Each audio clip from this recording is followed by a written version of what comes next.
Okay, we're recording. All right. Last week, when we left off, you all were sitting down for a nice evening meal with Ostia. With Porosis. with what? Oh, Porosis. yeah, with High five. High five, my Night boy. Proud of Night you. Osteoporosis. Fucking go to hell. With Knight Ostia Haldus and her It's not that far off. shut the fuck up. And her entourage of space marines when a inquisitor showed up.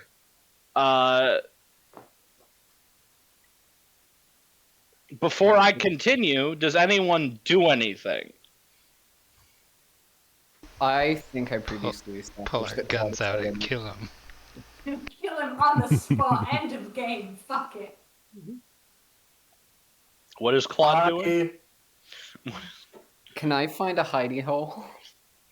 Do not slip away from this dinner table. We are at the dinner table. Claude starts to fucking substitution jutsu, and Birdie just reaches over and grabs his shoulder. Reaches over. I'm gonna look across the table at my buddy Malky with both trepidation and a slight bit of excitement.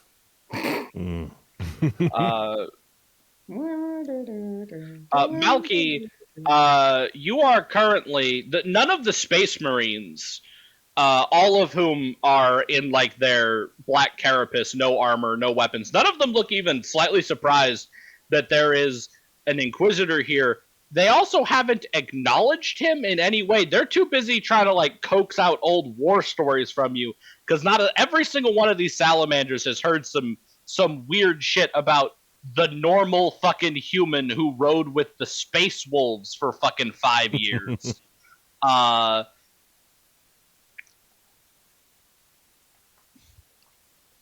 But no one seems like upset that this man is here, besides you guys.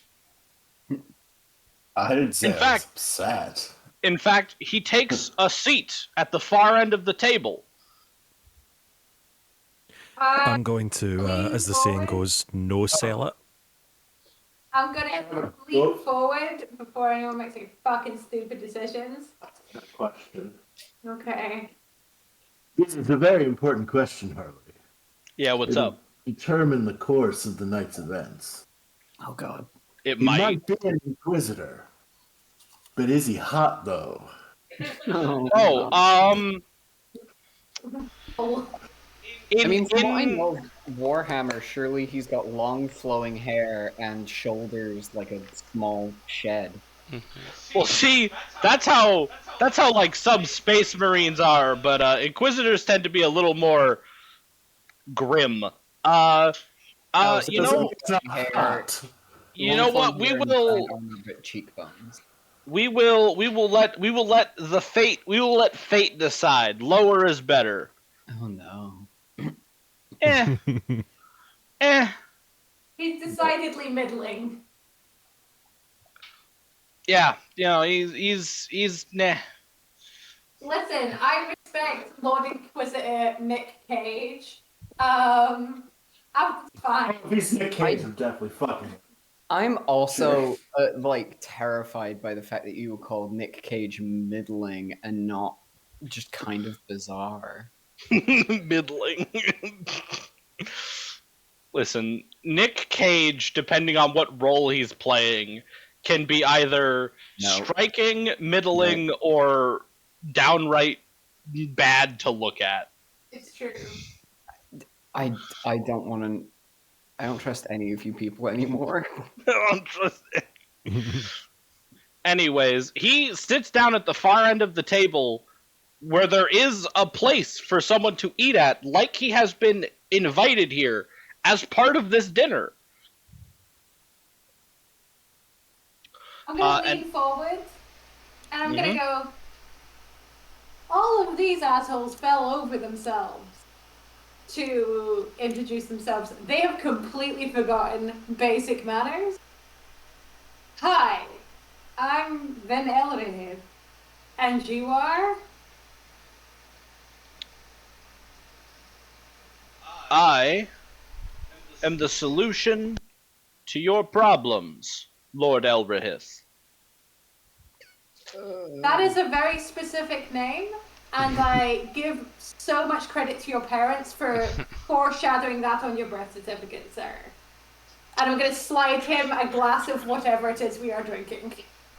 You are drinking Amsec, very high quality Amsec, which is like the...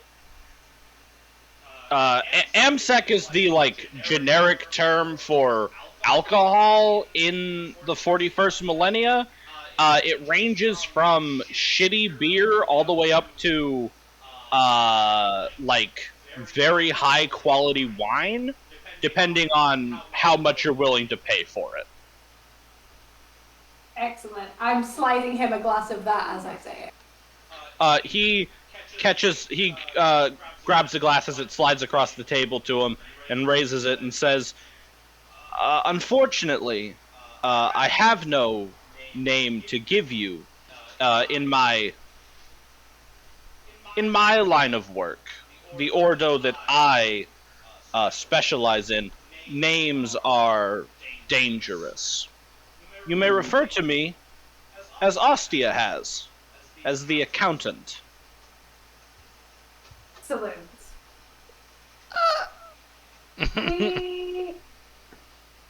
You know what? I'm not really versed in how these conversations go after this, so let's just roll on through, my friend. What brings you here? They're clearly not surprised to see you. No. I am here for two reasons. One, my good friend Ostia, or my good friends Ostia and Rattan here have are withholding information from you somewhat. They are not here for a tour of the sector.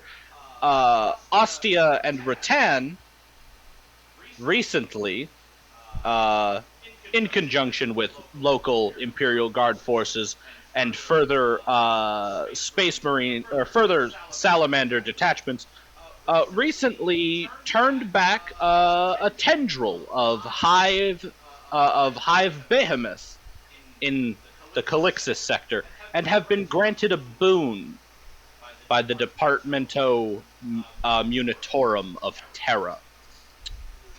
No shit. You would think they would lead with that. That's more impressive than the war stories we've been listening to. Oh, diggity damn. They are humble. They don't want to brag, especially not to one of such distinct lineage as you. Their boon was a release from their service. Ostia, Rattan, and Rattan's immediate brothers were given a charter. They are the newest rogue traders in the Coronus Expanse. Well, but damn, we should be celebrating harder. Oh, we will. But first, business on your end. I have a proposition for you. I fucking love propositions. Lay it on me. You have a cousin going by the name Aquila Elrahith, who is currently responsible for the murder of 11 of the most influential members of the family over the course of the last 4 or 5 years. He has also been cited in the company of multiple heretics and one notable heretic. I would like your permission, because far be it from me to intrude on your vengeance, I would like your permission to hunt this man down for you. In exchange, you will accompany Ostia and Rattan on On the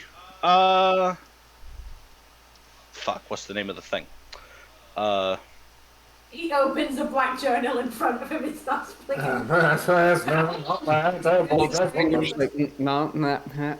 He is the accountant, so you know. No, yeah, he does. He's straight up fucking Gets leaving. out the little round glasses that sit Yeah, puts on tiny little spectacles. Makes him more dangerous, if I'm being honest. What are you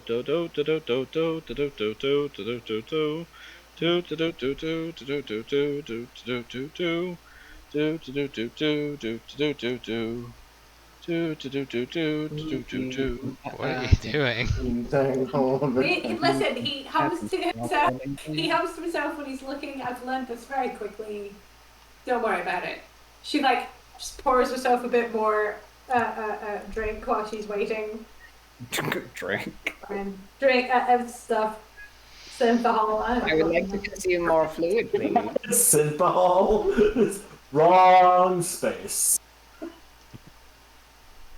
We could do that one at some point, but that's not this one. That's not this. God, would that be Malky's still whiplash. no selling all of this, by the way. He's just in the corner with the salamanders, like regaling them about the time that he was there when Bjorn the Fell-Handed woke up. Motherfucker, I brought you here to be... You know what? This is exactly what I expected when I brought you. I don't even know why I'm pretending. Okay, found it. He's gotten distracted by the story and is just intently listening. Focus. Oh, Because I can't... What was that, Kate? What was that? Yeah, that came out really. You know, if accountant just sitting in the lecture and going, Brooke, like, oh fuck, sorry, my dude.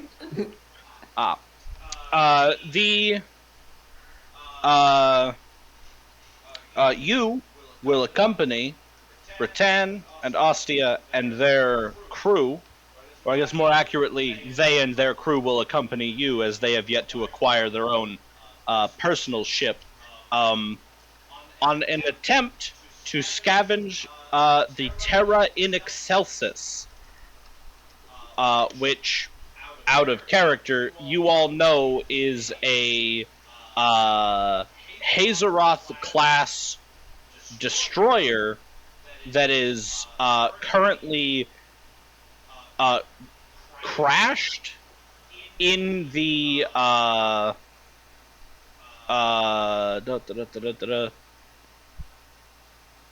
not crashed, sorry. It's currently caught up in the nearby asteroid belt, and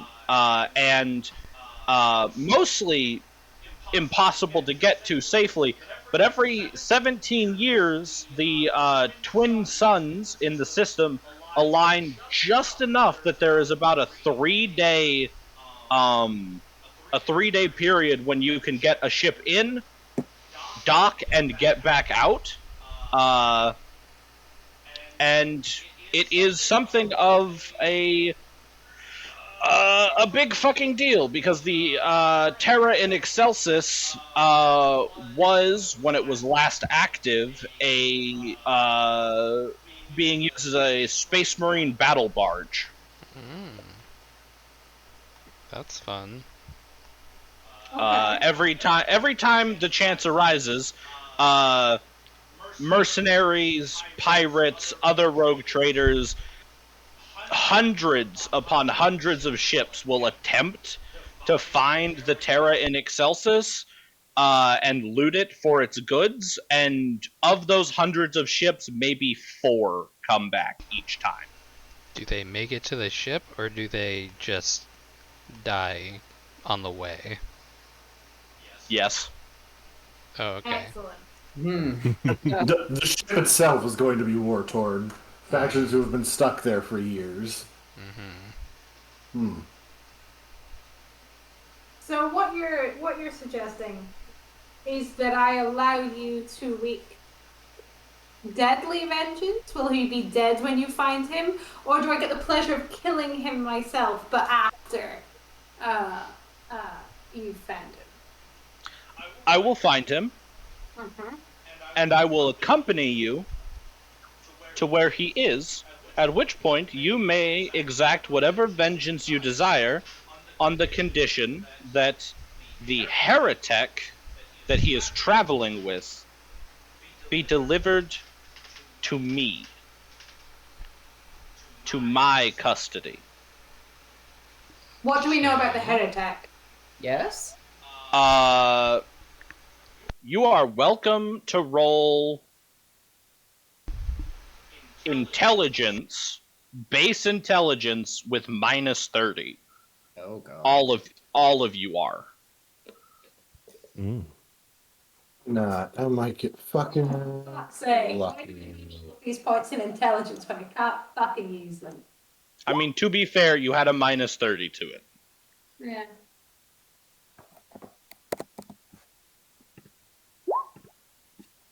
None of us know shit. Claude's busy.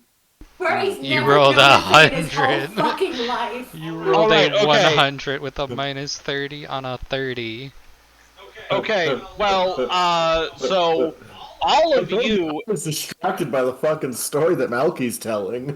Yeah, okay. So all of you except Birdie, you know what a heretic is, which is that it is a tech priest of some description who has been seduced by the forces of chaos and now creates engines of war for one or more of the chaos gods. Fucking bet. Okay. Bertrand, you don't know what a heretic is. You're not even listening. I just never heard of it before.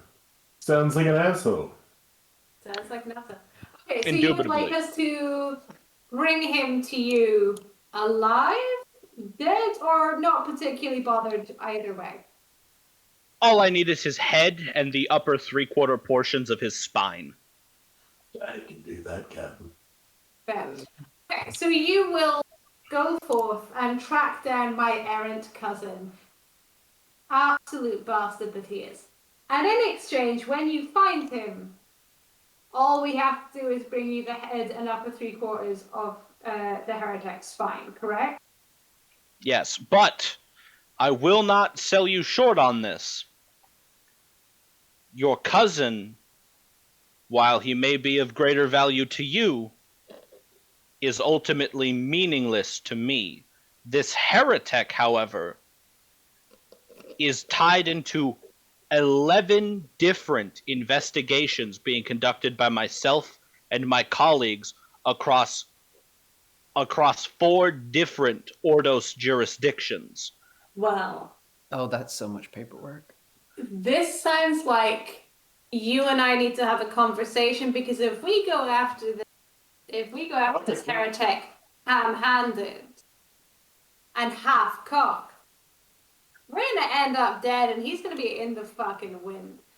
So we need to sit down and have a conversation about strategy, and if there's anything we need to be carrying that you can mayhap provide to ensure our success. I'm happy to have that conversation after we have escorted these esteemed new rogue traders, but it is a conversation that's probably going to happen. Of course. I would be delighted to provide any assistance I can in making your half of our arrangement easier. Excellent. Here's the other thing I'm just going to put on your radar. I feel like you may know this piece of information, but just in case you don't, my cousin's a fucking asshole. And he's a coward. Unfortunately, that makes him very, very dangerous.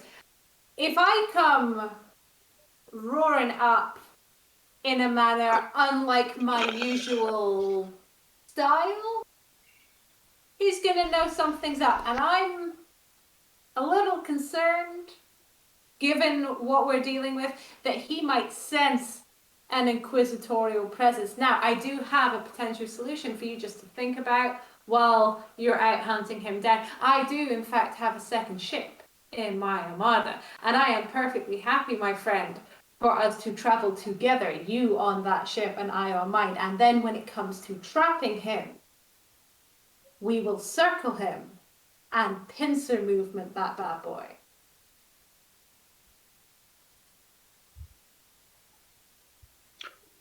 That's definitely worth thinking about.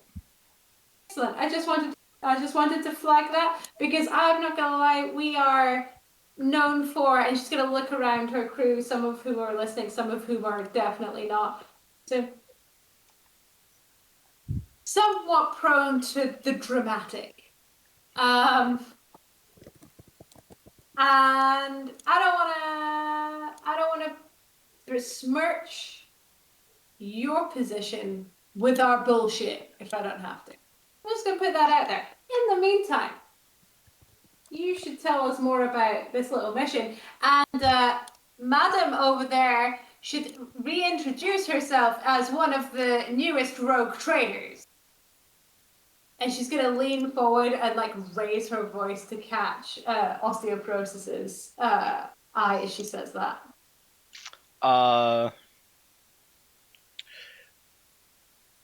I'm afraid that I can't do that. Which part?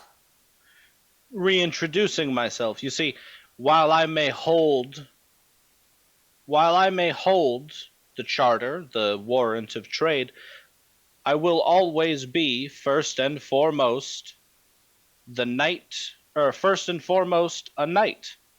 regardless of whether or not I am in service to the Emperor. My bond with my throne and my war machine goes deeper than anything I could think of to compare it to.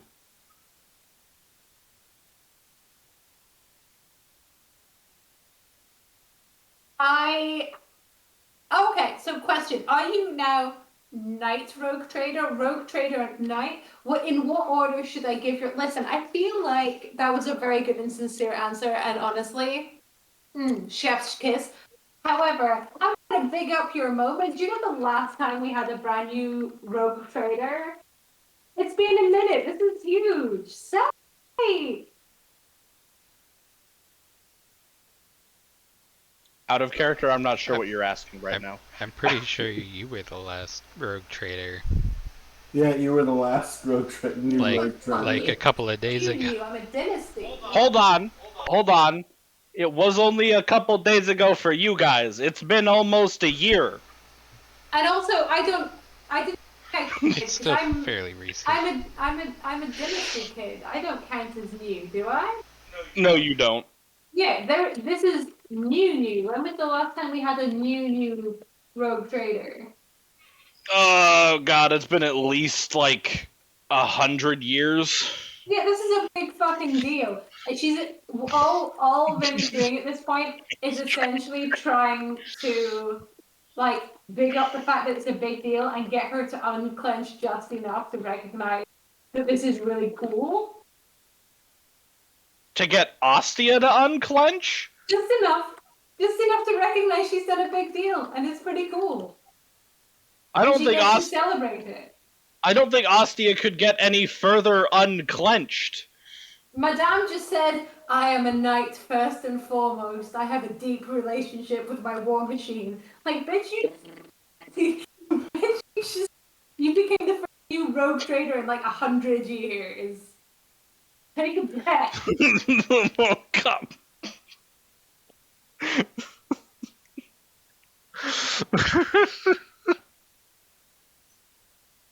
That's just how she talks. That's just how she's drinking, she's eating, she's relaxed. That's just how she fucking talks. It's not her mother. Okay, I respect it. It's just how she Okay, in which case can lean forward and go, so when are we rolling out? Madame Knight, rogue trader, first new rogue trader in 100 years. When? Yeah. Well, Bitch, you tell me, we'll roll off right now. Well, actually, not right now. We had a bit of a rough trip through the wall. But, like, you tell me, we'll pick up and we'll go, solid 3 to 7 days. 3 to 7 business days plus postage. Whatever fucking time was on. She looks at you for a moment, and she looks at you for a moment, quiet, and then she kind of like cocks her head to the side and says, "Well, according to Warden, your ship's machine spirit is unusually chatty. And the earliest, it seems... Well, now that's quite interesting. I can wait. We have time before the conjunction of the suns illuminates the path forward to the Terra in Excelsis. Brody makes a note that he's got to talk to his new child about not talking to strangers. He said he knew how to shut the fuck. No, he said he knew how to hide from an inquisitor.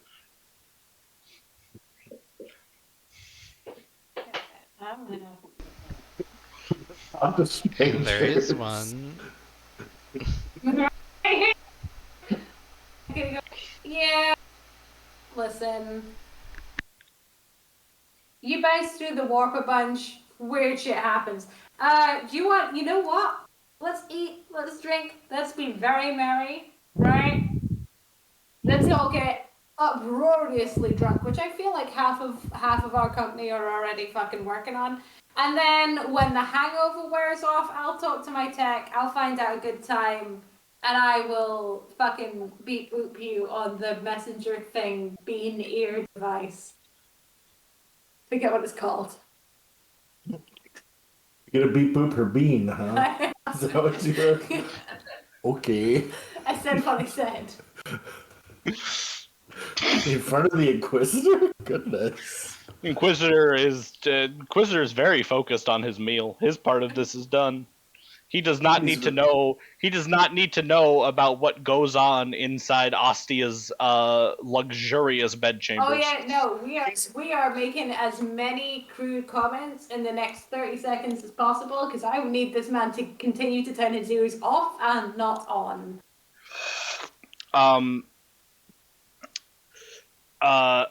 Yeah. So the actual meal itself is.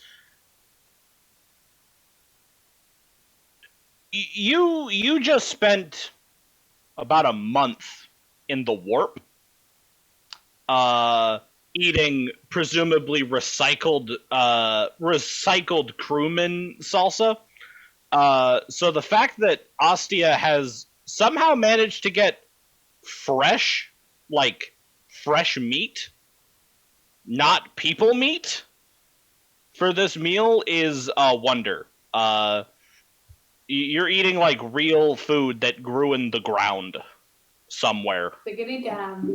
Are you sure there's any prion disease in this? I can't taste it. I can't taste the prions. I can't taste It just doesn't.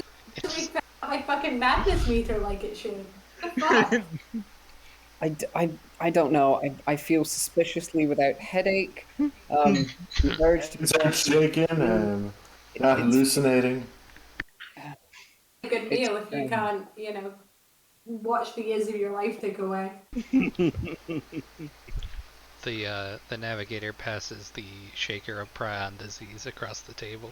Thank you for the yes. You're welcome. God. Prions.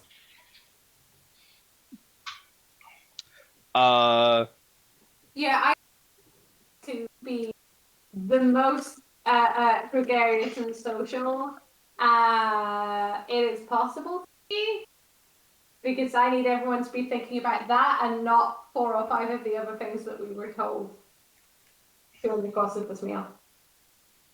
Which 4 or 5 things are you not thinking about?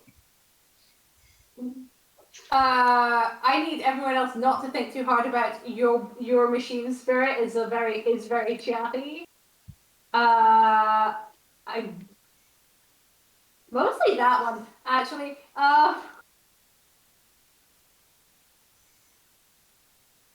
But yeah, it's gonna be a whole bag. We're being very personable as a crew. I think that's Right. the only major heresy we've done lately. Of late, for Orcs. sure.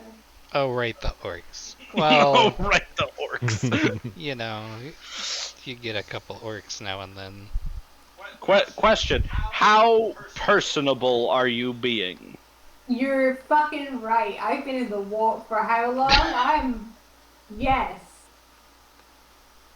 If she offers to step on me, mommy, like y'all can see me in the morning.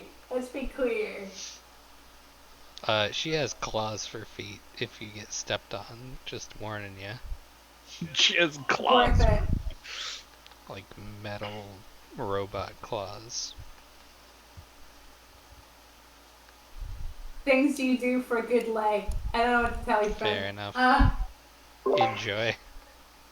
Wear a big falconer's glove, but for like your entire body. Okay, maybe we just don't do the stepping. Maybe it's metaphorical. So anyway, yes, Harley. All right. What about Malky? Malky, how you doing over there? Oh, he's good. He's still just sharing war stories with the Salamander boys. He's moved on from Bjorn and more onto his sort of general adventures with Tyranids. Always fun. Always fun. I think one of the salamanders actually asked you which one's your favorite. Oh, of all the Tyranids. Yeah, which bio strain? You know, they got something for everybody. You know, they got ones that shoot acid. They got ones that turn invisible. They got ones that suck your brain out through your fucking chest. I'll be honest, I've always You're going to say brain. I've always been a fan of the lictors. I've always thought they looked kind of cool. I mean, you know, aesthetically speaking, those are my favourites. In terms of which ones are my favourites in general, probably the little squishy ones that there's hundreds of. I forget their name. There's just loads and loads of them, and they're just little wormy things. They go up. They go up really well, you know. If you get enough of them at one go with a flame, and it's like popcorn, you know. You just hear them. I love that. I love the popcorn rippers. I knew a sergeant once who was killed by the Death Leaper, the special lictor. Oh shit! Really? Yeah, it came out of a fucking vent, visible. It ripped it into fucking 8 different pieces and then just disappeared. It was horrible. It was. That sounds terrible. And this is Yeah. coming from a space marine, so his description of horrible is something else. There wasn't even enough of him left to put in a dreadnought. Oof. And we tried. I mean, you've got to try, haven't you? Yeah, I mean, you can't just It does It be was a- like that sometimes. honored brother, you know. You gotta at least try. Gotta at least.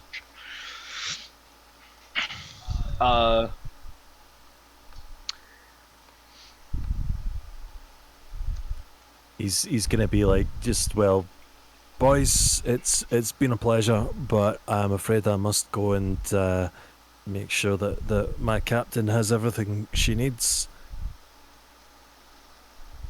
Oh yeah, absolutely, absolutely. Brain sucked by tyranny.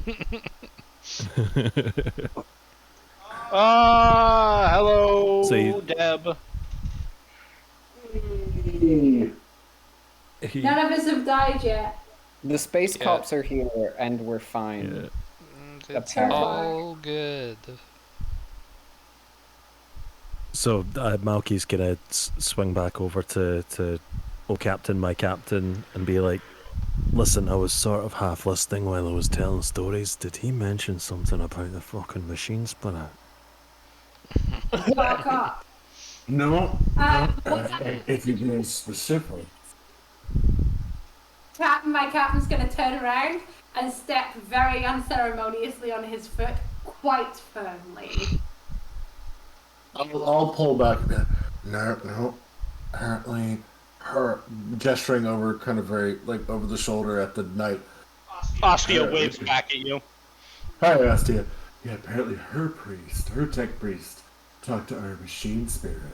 Oh no, not my tech priest. Jesus Christ, she can hear The everything. knight. She can. The knight, warden. I'm an idiot, man. What are you talking about? Do you just want to? Hold on. Oh, I didn't what get was any that, of Kate? Yeah, What was- you're cutting in and out a lot. Okay. Hold on.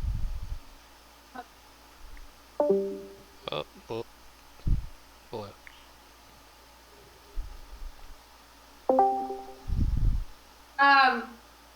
I'm gonna lean in and I'm gonna lean forward and go. You know what? Do you wanna come here and tell us again? Because this motherfucker was not listening the first time. Rude, I know, but honestly, I don't think he's right for his ass and graces. Who are you saying that to? Ostia, who was busy overhearing every little murmured piece of I mean, conversation. you're sat right next to her. Oh well, that would explain quite a bit.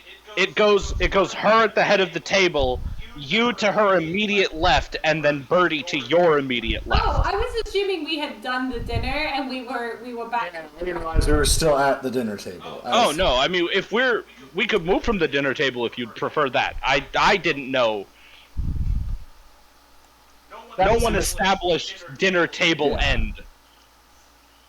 Yeah, we'll meander to dinner table end to that, like, there's Okay. still dessert on the table, there's still wine on the table, and some people are sitting, but some people are standing, like, that kind of vibe. Cool. Okay. Then yeah, she does not interrupt. My bad. Okay. Quick check before we move on. Deb, are you with us? Yeah, I'm here. Okay. Oh, cool. Okay. I hadn't heard you speak yet, and I was just making sure there wasn't a problem. I have to dip at like 6:30, but I'm here. Okay. Good. See if we can die by then. Yay! We're working on it. We're getting there. So yeah, at that point, I refer to my previous, I'm just gonna stand very deliberately on Malky's foot. Duly noted. He was raised by Space Marines. I think that counts as flirting. It's nowhere I think- near hardcore enough for flirting. I think a lot of what you guys have done tonight counts as flirting. Some of it's legitimate flirting, that's why. I think.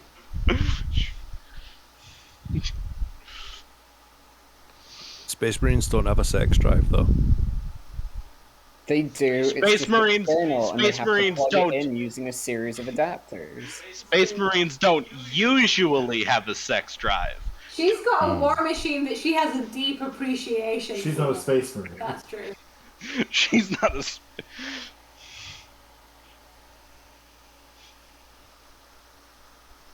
What are we doing? Yeah, what's actually happening right here? What? Is someone doing something? Is Oh, I just I wanted think to I- ask about what they were saying about the machine spirit and like whether or not we should be concerned about that. I think so. Yes, concern. Yeah, you're muttering. You watch as Bertie. You watch as she looks at you and looks at your foot and then looks back at you again, and that like motherfucker. Did I stutter?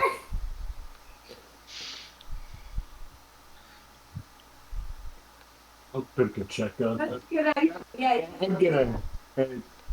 Excuses, lady, sir, knight. It was a lovely dinner, thank you. I've got to go back and take care of some things on the ship. And have a good evening. You as well. Genuinely. Gotta go have a talk with our new child. Oh, congratulations. I'm gonna lean to. Say that out loud. I'm gonna lean over. Really, I'm surprised he lasted so long. Usually 20 minutes without active bloodshed, and he's like fidgeting I complain it. It's the worst. Where again, we're gonna go back to Malky and go. He's only slightly better, honestly. Rattan, who has meandered over from the Space Marine, the club of Space Marines, kind of nods along and says, "Yes, I've known my fair share of wolves, and it seems your cub here is definitely, well, if it weren't for an accident of fate, he would have been a prime candidate." What? To be a oh, You okay? wrong wolf. I thought you meant the dog. Well, kinda did mean the dog. I'm gonna reach out and Hangs I'm gonna and reach out very and pull. little fur. I'm gonna reach out and pull Claude's glass of wine away from him. He's I think gonna you reach had over and enough. pull his glass of wine back. It is the I'm not allowed. only thing getting him through the fact that the space cop is here to come take him away and make him do more paperwork. God, Claude's out here like he knows I'm not supposed to be here. He knows. He fucking knows. He's The gonna entire time. Claude voice. He's gonna put me back on a planet. He's gonna put me back. I'm never gonna see the stars again. I'm gonna Yeah, be but- breathing recycled air, which I already breathe on the ship normally, but you know, ours has that nice air, like the after E27C died in the ducts, it has a nice sort of aromatic to it. after E20. Okay. So listen, Ostia. Babe. Right. That's very forward. I figured, given as we were about to probably undertake one hell of a suicide mission together, a little forwardness was worth it.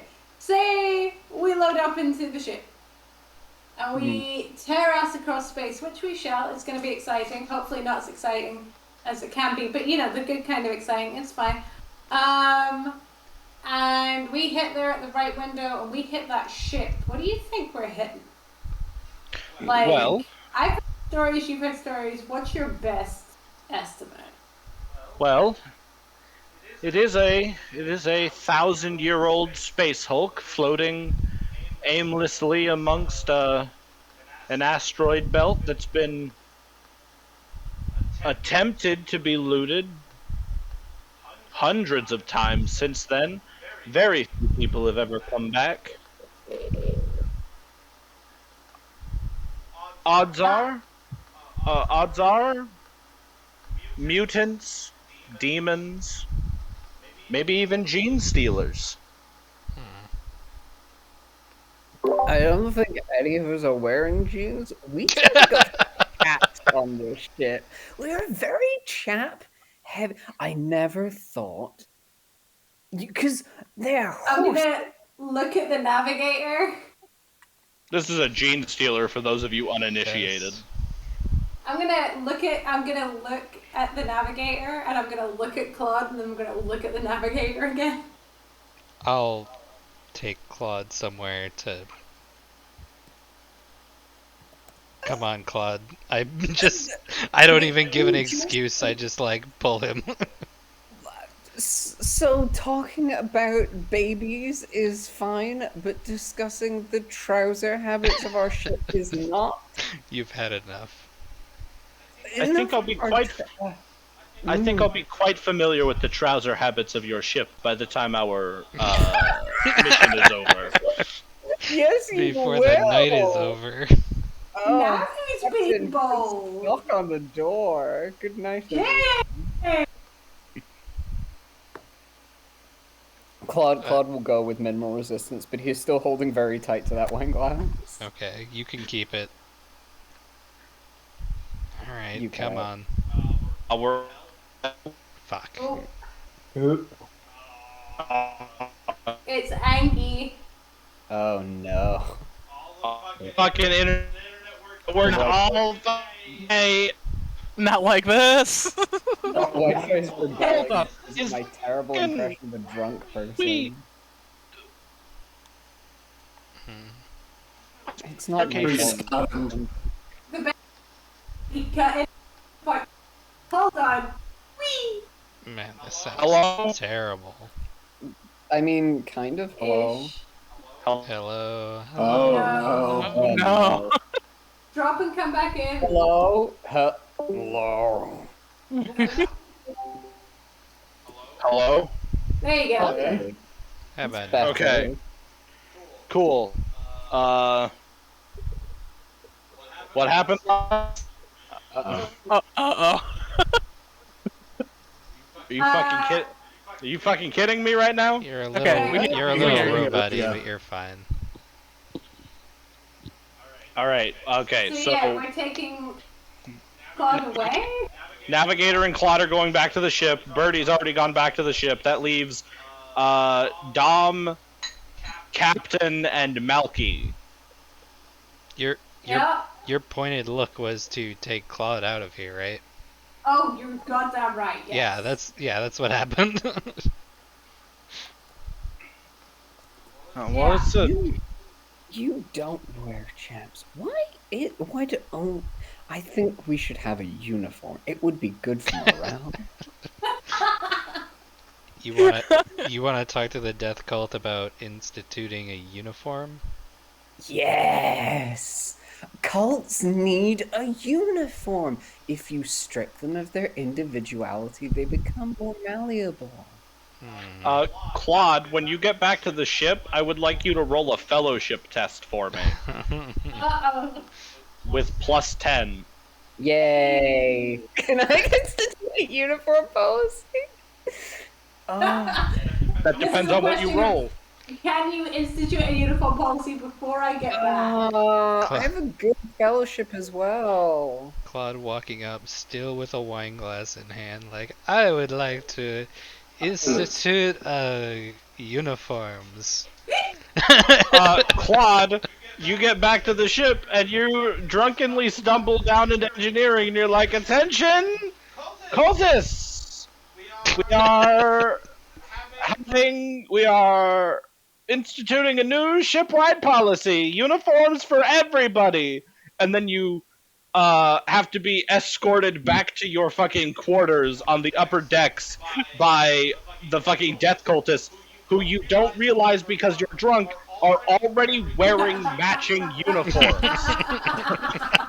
That was very good, sir. What an excellent It would idea. be a great morale building exercise if we all got together in the bowels of the ship and cut the crotches out of our trousers.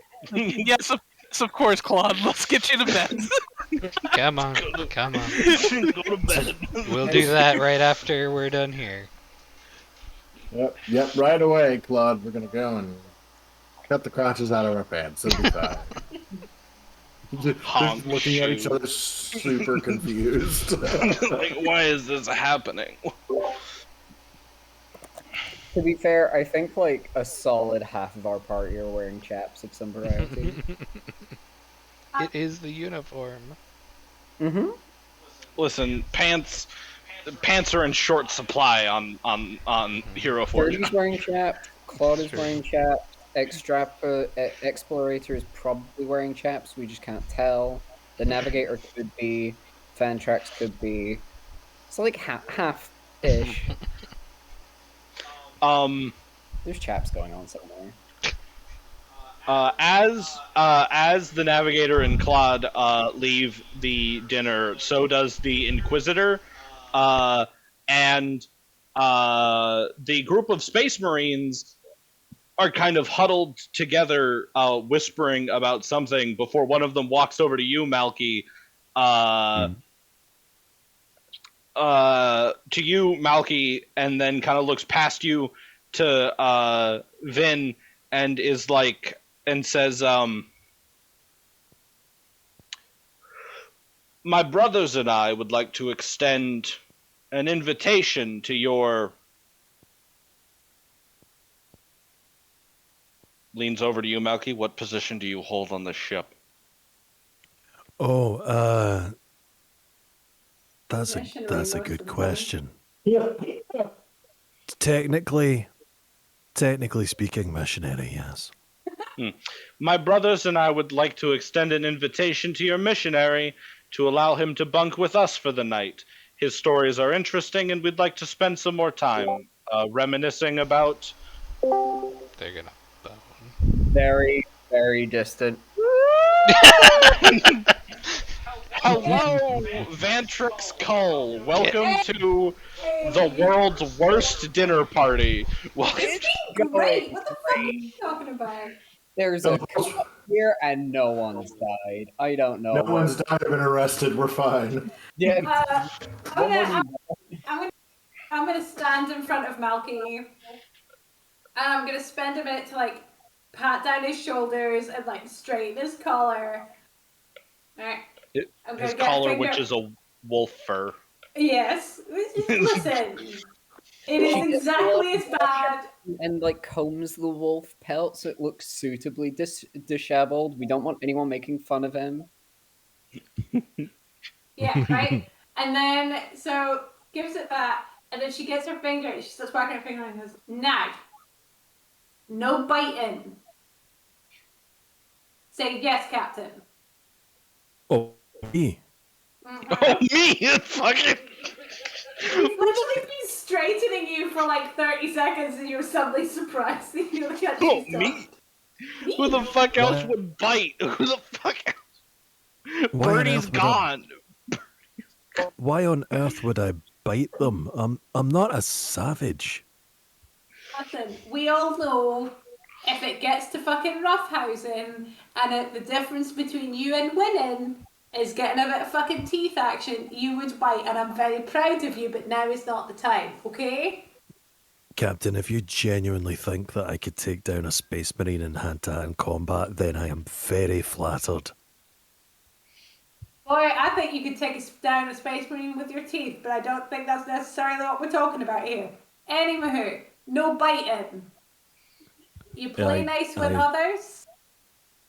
I solemnly promise to be on my best behaviour. Excellent. And if you fight, it's non-lethal. Of course, absolutely. It's not. It's non-lethal and no dismemberment. I can't promise anything. She's gonna look at the space marine who's come asking if fucking Malky can come play like a wee boy, and I'm go, you, no dismemberment. Say yes, Captain. Yes, Captain. Excellent. Fine. Be back on the ship by blah blah blah blah, blah hours. Time that we use in this system. Time. So, Malky's just gonna give a wee head nod, and a wee wink, just like thanks. And he's gonna turn around and say, "Wait, did you just say blah blah blah blah hours?" Yeah, I did. Yeah. No, that's fine. No, just wanted to check. Just wanted to be sure. Yeah. All right, I thank said you. what I said. He turns around to the Space Marines. He says, "Gentlemen, it seems I've been granted permission. So, how many of you are familiar with the tales of Lucas the Trickster?" And he continues to walk off. They like crowd around you. This fucking group of like 8-9 foot tall fucking salamanders, hanging on your every goddamn word. How the fuck are we not dead? Because I don't want you dead. So I'm gonna continue being personable until we hit an appropriate point in the evening, and then either I'm gonna dial the personableness to 11, or I'm gonna go home. Oh, you during that whole bit, you actually got a ping on your data slate that you were putting off to get this whole thing settled. And when you do finally look at it, it is a message from Ostia, who is again just like across the room from you, talking to Rattan, with details about how to navigate this stupid fucking apartment up to her room. Oh, absolutely. Fucking-lutely. I'm gonna turn to Dom, and I'm gonna go. You make whatever good or poor decisions you think are necessary. I won't see you till tomorrow. Don't get dead. And it's just gonna turn around and go get laid. As you say, Captain. Like. I believe with that, actually, that means that the only people left at the dinner party are Dominaya and Vantrix. Dominaya probably heads back to the ship. Vantrix, you are currently left unattended in a place that is very, very obviously expensive. Are there still like Inquisition there? No, the Inquisitor left like an hour ago. Oh, I don't know where to go now. I mean, you could just go back to the ship, or you could start stealing shit. I'd like to take the fanciest set of silverware that they have, Cool. just in case, you know, maybe some Just sort in of- case. some bargaining chip down the road or something. All right. I'm not even going to make you roll for that, because the fanciest set of silverware is the silverware you were just using. Hell yeah! All right. God, why you gotta bring him up? Why you gotta fucking bring them up, Al? Embarrassing me. All right.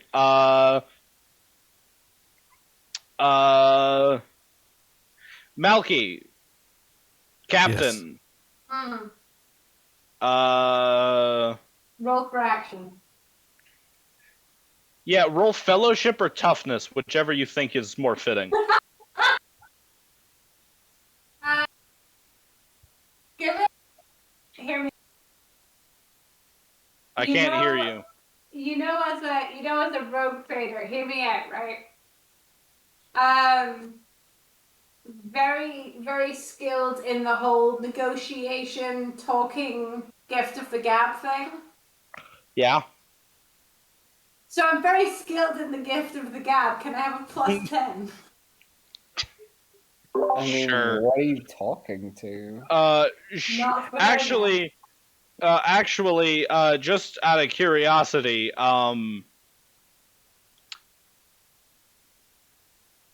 where does Vin fall on the spectrum of sexualities? She's just been in the warp for a month and a half, and the person currently throwing herself at Vin is not a fucking demon.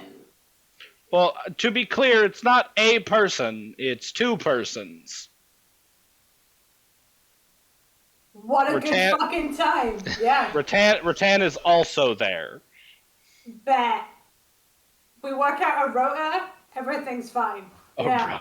I fucking hate this. Yeah, take your fucking plus 10. Yeah. A Rotan? Yeah.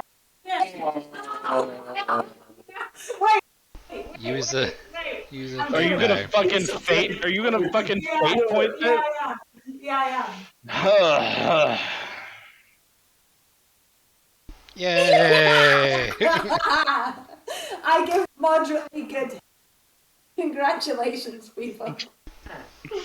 the audio cutting out censored you. Which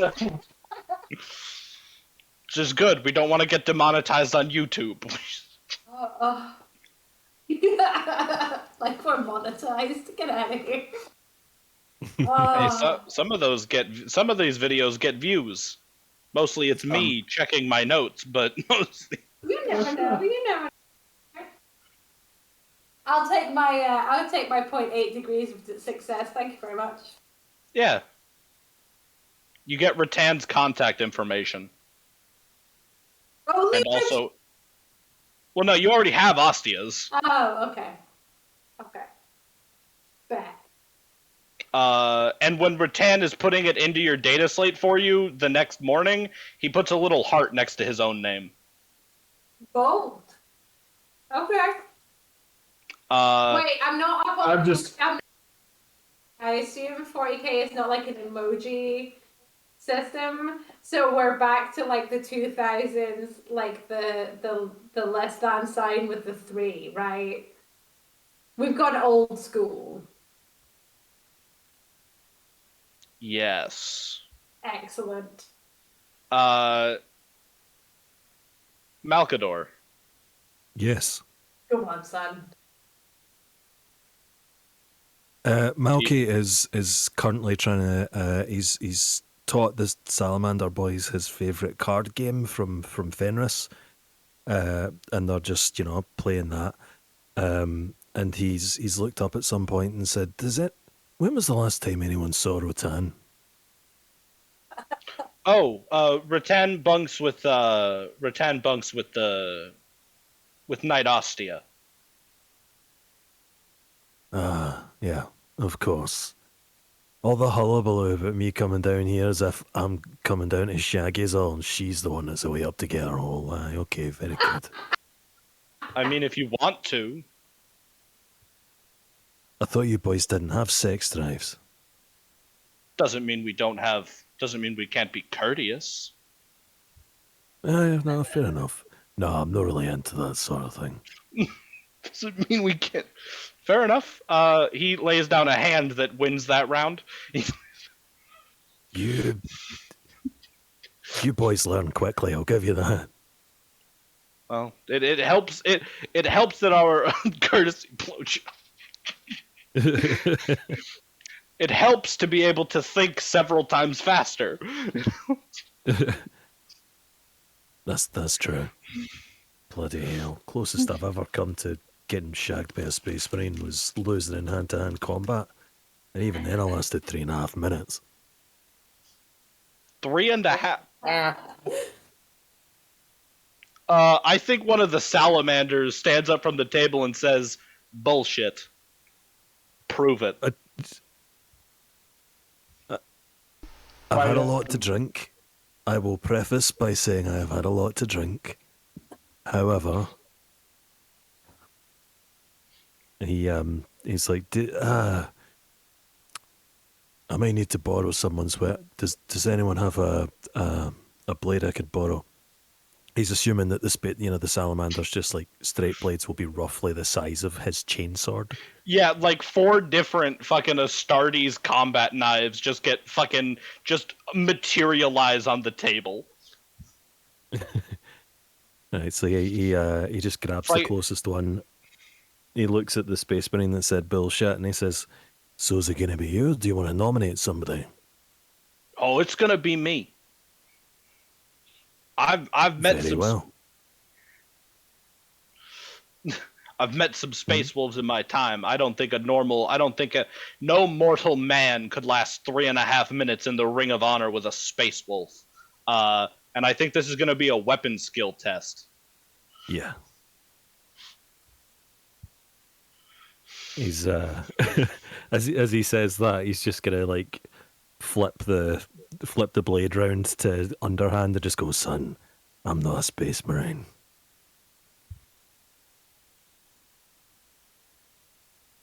Oh. No, you aren't. Clearly not. Son, I'm not a spaceman. You can fate point it. I'm gonna have a go if you think you're hard enough. Do you know what? I'm gonna burn a fate point. Fate point. Come on, son. Yay! The The fate Emperor points are protects. paying off. Hold on. Hold on. Some fate points. 10 out of 10.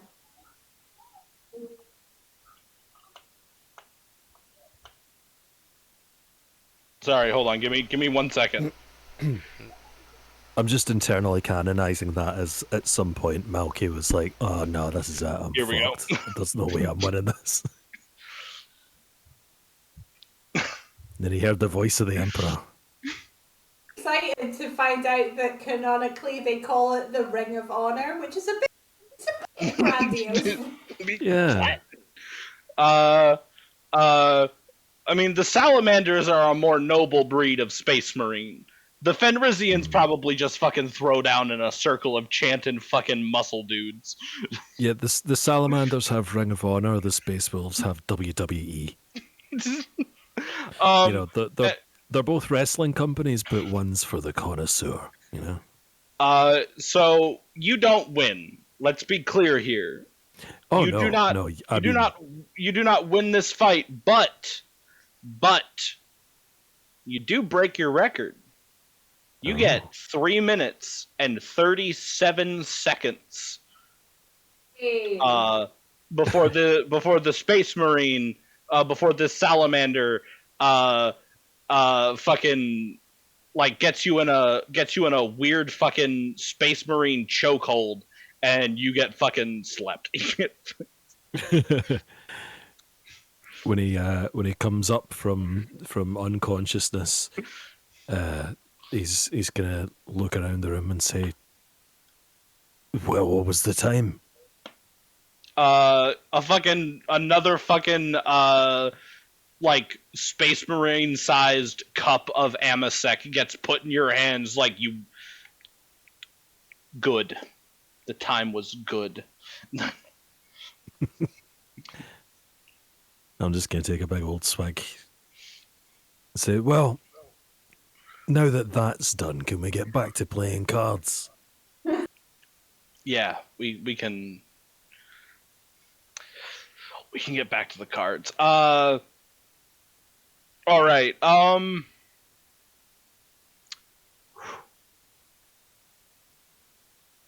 We don't have to do day by day. You've got a whole month of downtime.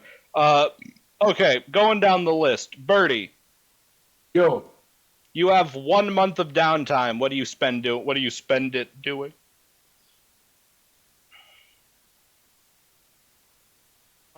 I divide my time between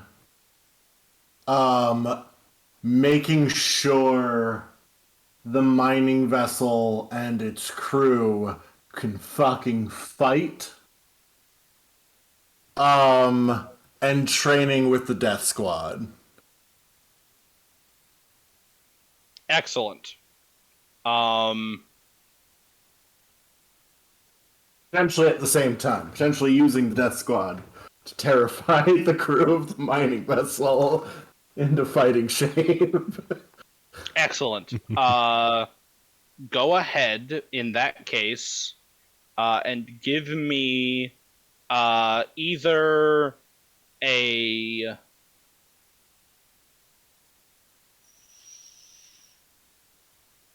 command test. Ooh. Well, I've got fate points, that's fine. I love that you guys are using those. No modifiers, no nothing? Nope. Okay, just double checking. Gonna fail. Yeah. Well, you do succeed in terrifying them, but it's I'm very gonna fate point that just one. We'll see how this goes. okay. I'm not very good at command. Yay. Yeah. All right. Yeah, you spend a month shoring up their weak spots, the places where they're less than capable. It's very obvious that the people on this other ship that you stole, whatever, they're not like professional fucking pirates. That was like their first jaunt out. But yeah, you spend the month with them. I don't know who has their stuff written down. Did we have their stuff written down? No, because it wasn't a full ship. Right, Like, right. it wasn't full ship stats or anything like that. I will get you full ship stats for that sometime during the downtime this week. Yep. Thank you. But yeah, no, you successfully improve morale across the ship, and they've even learned a thing or two. All They've right. also suffered a couple casualties, but Well, it can't be helped. can't be helped. Claude, Hey. how do you spend your month?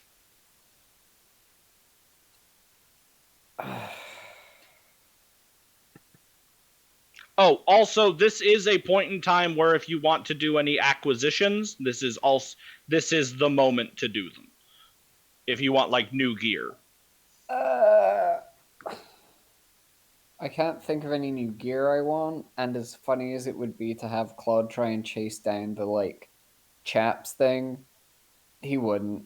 He was Claude- coping very well with the cop being on board.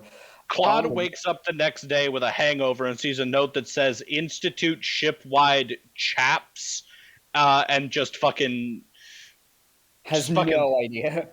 no fucking doesn't even know what chaps are. Doesn't Just even a know what post-it note with chaps on it. Doesn't know what chaps are. He wears them. Doesn't remember what they are. It was a really bad night, I guess. Well, no, see, because they haven't been called chaps for like 42,000 years. What do they call them now? I don't fucking know. Not chaps. Not. Luigi Jew. What? Finkelbarms. Love wearing Finkelbarms on my legs. Now, it would probably be something God. that was quite similar, but just slightly different. They'd be called like chaps or something. Chops. Chaps? Chop the middle out. I don't know. Can the Claude spend his month trying very, very hard to make sure that whatever paper trails exist of him on the space internet can't be traced back to the planet he came from, because running into a cop has rattled him, and he keeps having nightmares about being brought home and being made to do more paperwork.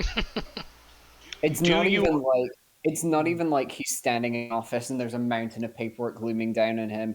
It's like a normal amount. It's just like a normal amount of paperwork for the rest of his life. It's one You know what? stack of You- paperwork. It just never You goes actually, down. you actually do have tech use as a basic skill. So yeah, roll a tech use. Yay! No plus or minus, because this is difficult, but not difficult enough to be hard. Yay! I forgot. I wasn't sure if the space internet was a thing. It is. The concept of internet in the 41st millennia is that's a success. Is it? that a success? No, it's a minus. Mhm. I want to try There's using degrees of space success, points. I haven't done that before. It says success. But it's a minus 0.8. Yeah, Hi, but Daisy. It does that sometimes. It still counts as a success, but Anyways, the concept of internet in the 41st millennia is like kind of vague. I think it's weird. It's very strange. Yeah, it takes you the whole month, but you've managed to essentially scrub Clodamiro Kupferblum from existence. Yes. You as far as anyone is aware, Clodamiro Kupferblum, the man aboard the Lesser Evil, was never born. Is that potentially more suspicious? Yes. Is that a problem for future Claude? Yes. Because suspicious is better than being brought back to do an endless cycle of pointless labor that never ends. Yep. Hence why they call it endless. That's Okay, why that's they call it fine. endless. Dominaya, You. you have 1 month of downtime aboard Port Wander while you're waiting for ship repairs to happen. What would you like to do during that month? We have orcs on board, right? Yeah, we you, do. You have several orcs on board the ship, yes. I want to go hang with some orcs and learn how their ships work. Okay. Okay. That's gonna be a fun one. Do you have tech? I You don't do know how have it tech. grotted works. It just does. Okay, so this is gonna sound really unusual, but I need you to roll tech use, but instead of rolling with your intelligence, please roll with your willpower. How So just- do I make that happen? Just roll a willpower for me, because they're Okay.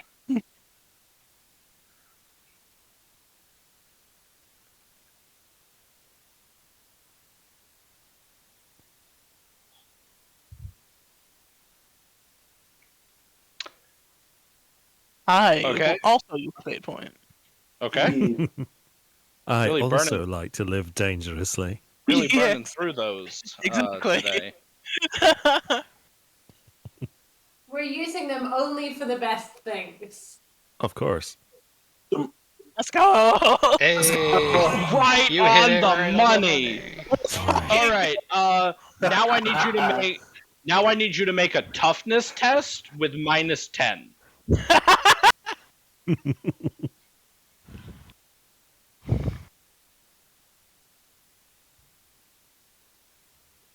Holy shit! Oh, I actually passed that. All right. Okay. So, go ahead and in your talent section, real fast, add a new talent. Huh? Your new talent is kinda orky. Okay. oh, Just a little bit. When dealing with orcs and orcish technology, you get +10 to any test. Sweet.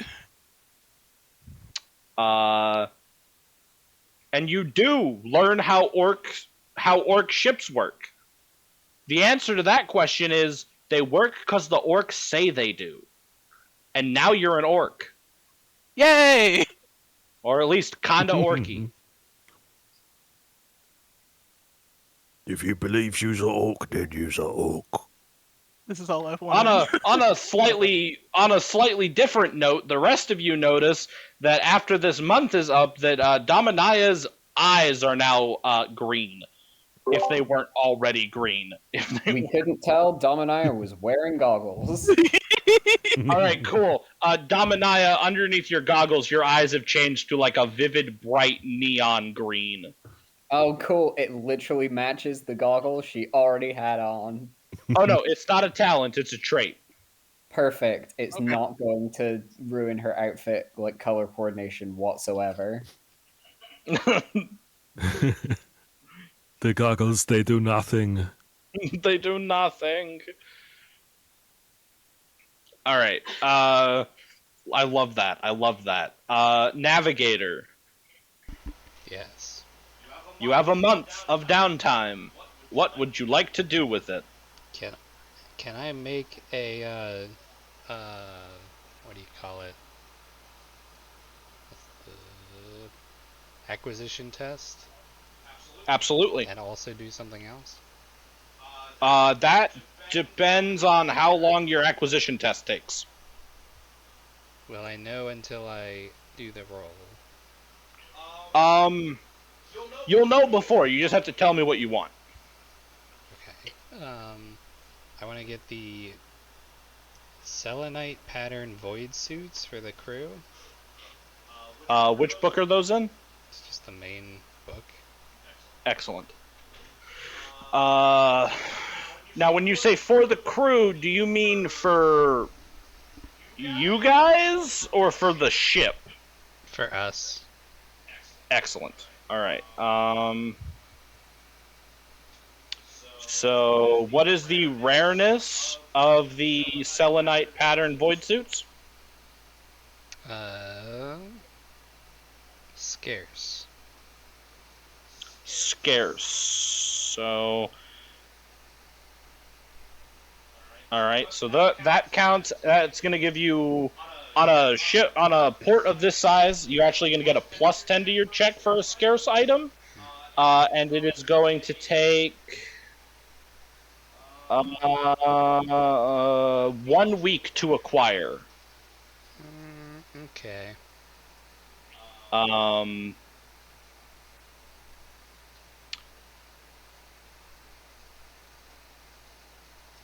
Are you getting them at common quality, good quality, or best quality? Because that will alter the amount of time.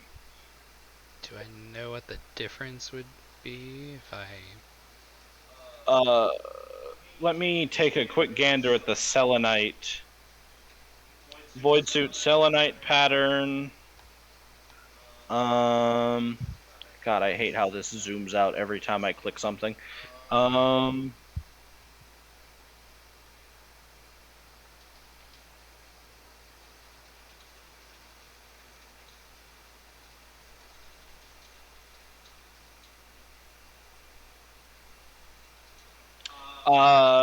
Good quality would increase the amount of oxygen in the suit from 10 to 15 hours, and best quality would increase it from 15 to 20, and also it would remove the -10 penalty on agility tests. Excellent, I'll do that. All right, best quality is going to take 3 weeks to get. Fuck. Yeah, that's fine. All right, so you want... so you've got a +10 from rarity because of the location. One sec. These rules are not all in the same place, so some things get a little funky. So scarce is normally +0, increased to +10 because of the location. You're getting... Like, how many players are there? 1, 2, 3, 4, I guess it would be 10 5, to 30 6. range. All right, so 10 to 30 range is another +20. So you're going to make your acquisition test with plus... Is it +20 or is it +10? Oh, +10, sorry. But you're getting best quality, which is -30. So you're going to make your acquisition test with -10 overall. Okay.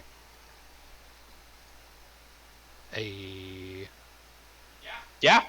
All right. You put out your feelers. You talk to a variety of port-bound traders, and you even reach out to the nearby battle fleet in Calixis sector.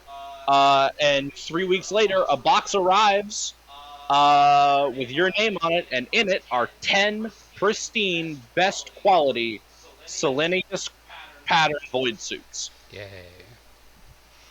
I will get a screen grab of what those do so everybody can write it in on their sheets later. We should just have a, like, ship, inventory. You know what? We do have a ship character sheet. We could use that for ship inventory. Alright. So add selenite pattern void suits 10 as per regular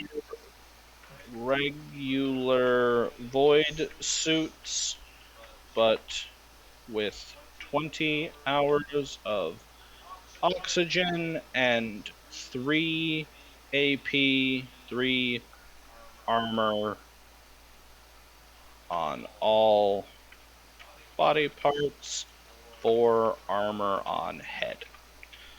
Boom. There we go. Yay. And they weigh only 12.5 kilos.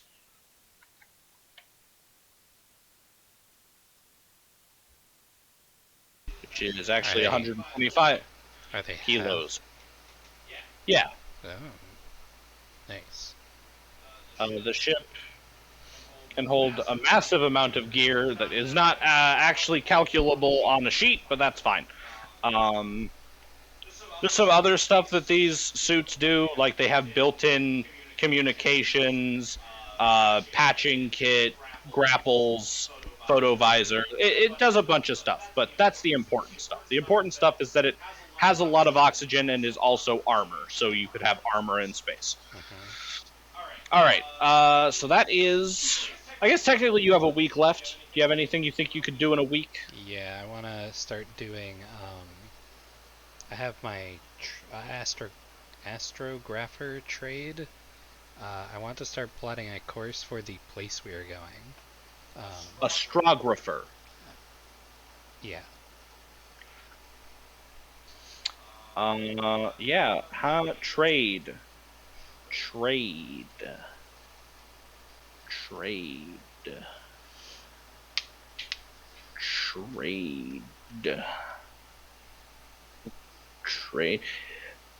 Oh, he's broken. Trade. Well, the thing, if I remember my looky-loos earlier, trade is not actually trade. Allows the explorer to create... It's not barter. Trade skills allow the explorer to create things from contracts to starships at the GM's discretion. Explorer...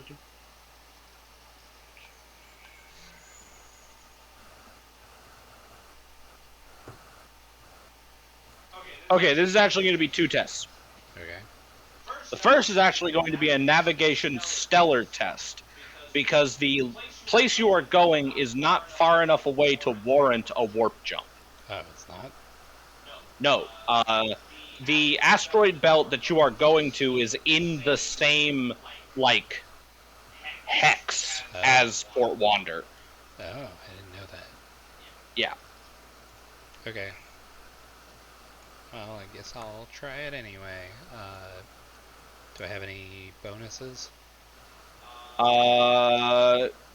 Yeah, you've been in and out of this area a pretty significant amount in the last... Who is... T, you're getting some feedback. Interesting.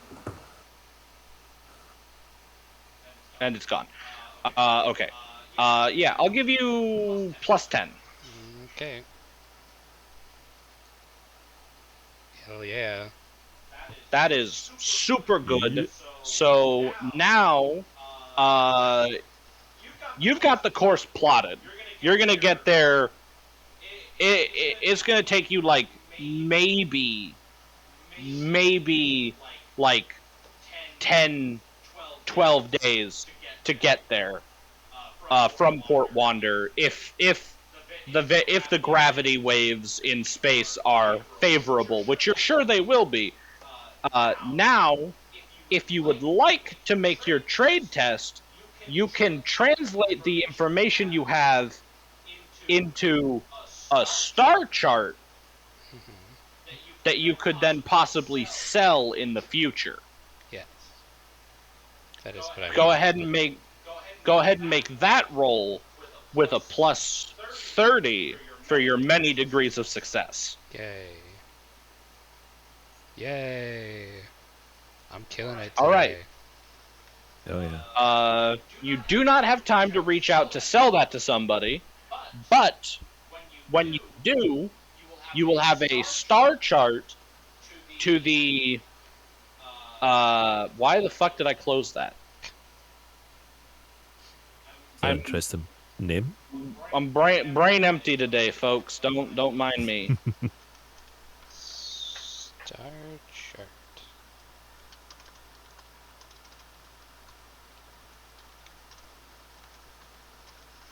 Come on. Where is it? Where is it? My life is pain. You have a star chart for a safe, reliable passage from Port Wander to the Terra in Excelsis that you could potentially sell for a significant boost to your profit factor. How do you spell the name of the ship?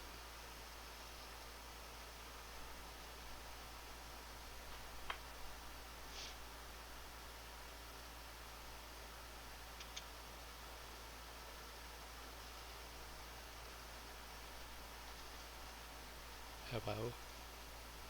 I sent it. Oh, okay. I didn't see it in the Excelsis. Okay. Alrighty. Vantrix.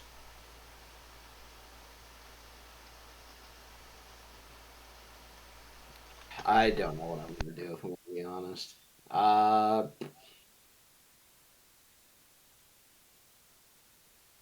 What can I do? I mean, You can practice skills. You can attempt to acquire new weapons and gear. You could Get us power armor. yeah, try to get his power.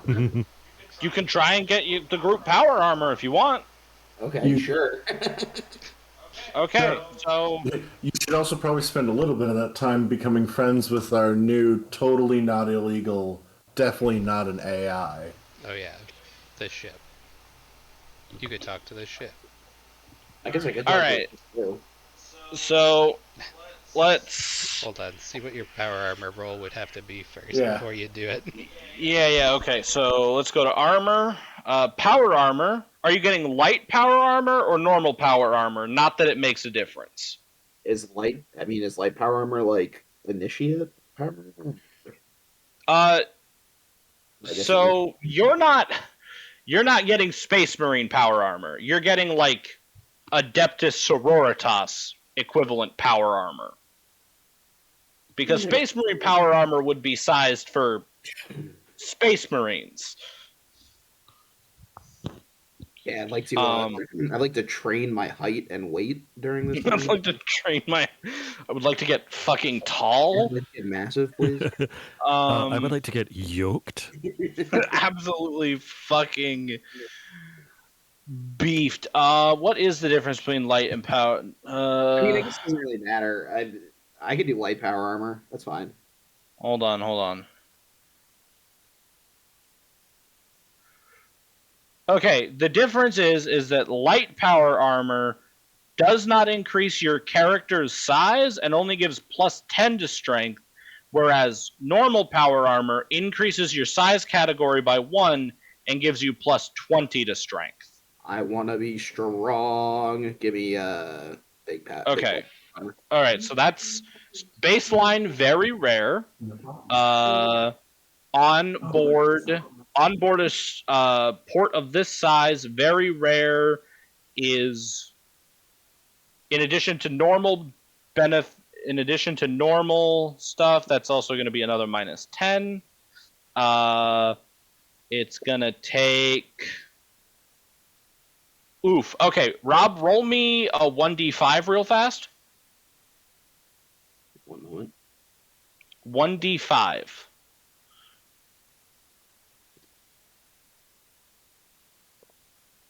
How do I do that again? /R. Thank you.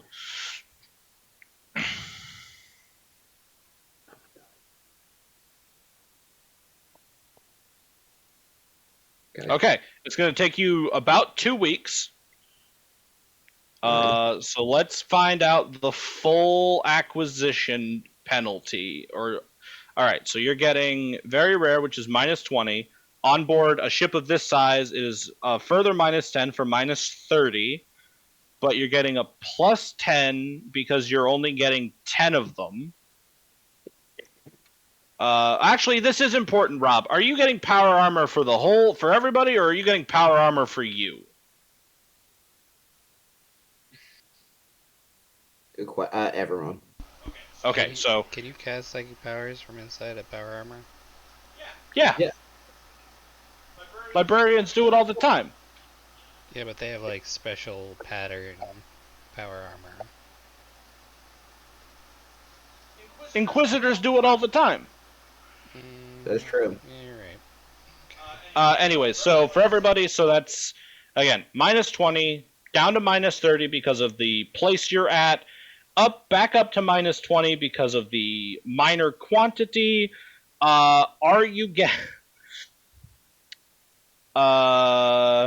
You're getting this presumably at common quality, right? No, I want it ultra rare. Yeah, no, I'll get it at common. Okay, so that is a minus 20. So you're going to roll a D100, and your number to beat is 40.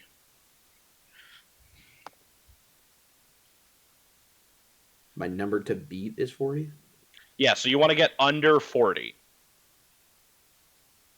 on a D100. Yay! All right. Everybody gets fucking power armor. Yay! Thanks for the power armor, Rob. For sure. I'm not sure this was a 2 sessions, and then the first thing I do is get power. And you still have time to do something else. Yeah, you still have 2 weeks left. I want to commune with the ship. Do you have tech use? No. Here's power armor, everybody. There it is. I was just looking for it.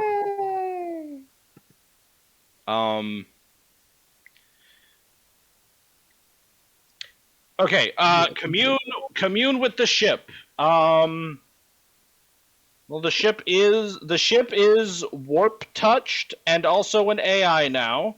So I'm actually going to let you roll Cinescience for this. 1 moment.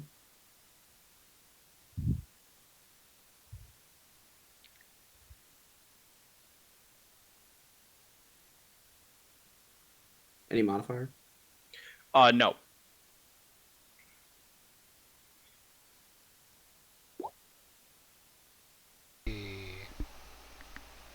Damn, you rolled a 6. What is your goal with your communion with the ship? It's a good question. I mean, it's warp touch now, right? It has always been warp touched. I don't want to. It just can now talk back. Yeah, I mean, I guess I kind of want to get to know it. I don't know what. I'm not really positive actually. What I want to know, just kind of want to set up just a line of communication with it. I guess just in case. Just working on our rapport. Yeah, working on our relationship. Okay. Well, with 3 degrees of success, it's safe to say that you are very quickly becoming the ship's second favorite person. Who's first? Vin, because Vin's the one who plugged the brain in to the ship. Ah, okay. It's hard to beat that. Fair enough. But yeah, no, you need the ship's right there. It likes you. And also, it is absolutely a thing whose mind you can read. Okay.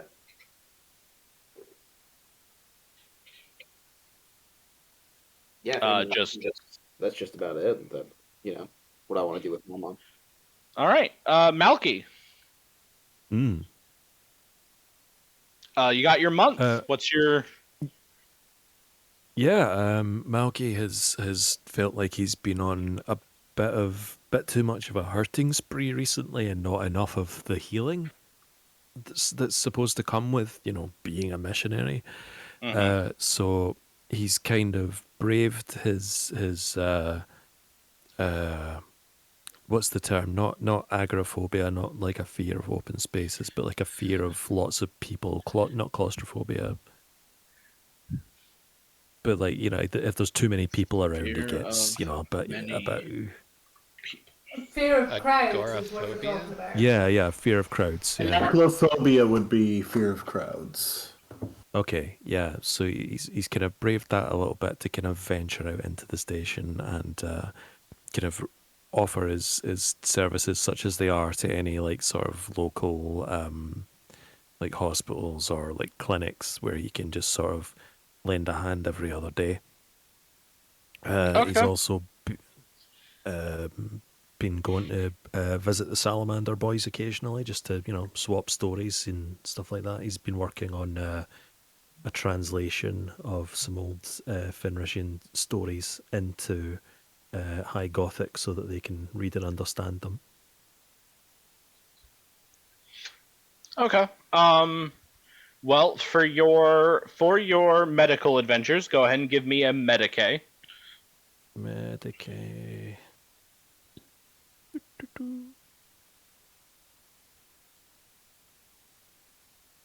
Roll for Medicae. Special use, first aid, extended care, or diagnosis. No, I guess just no special use then. Just roll it flat. Oh yeah. Oof. Oof.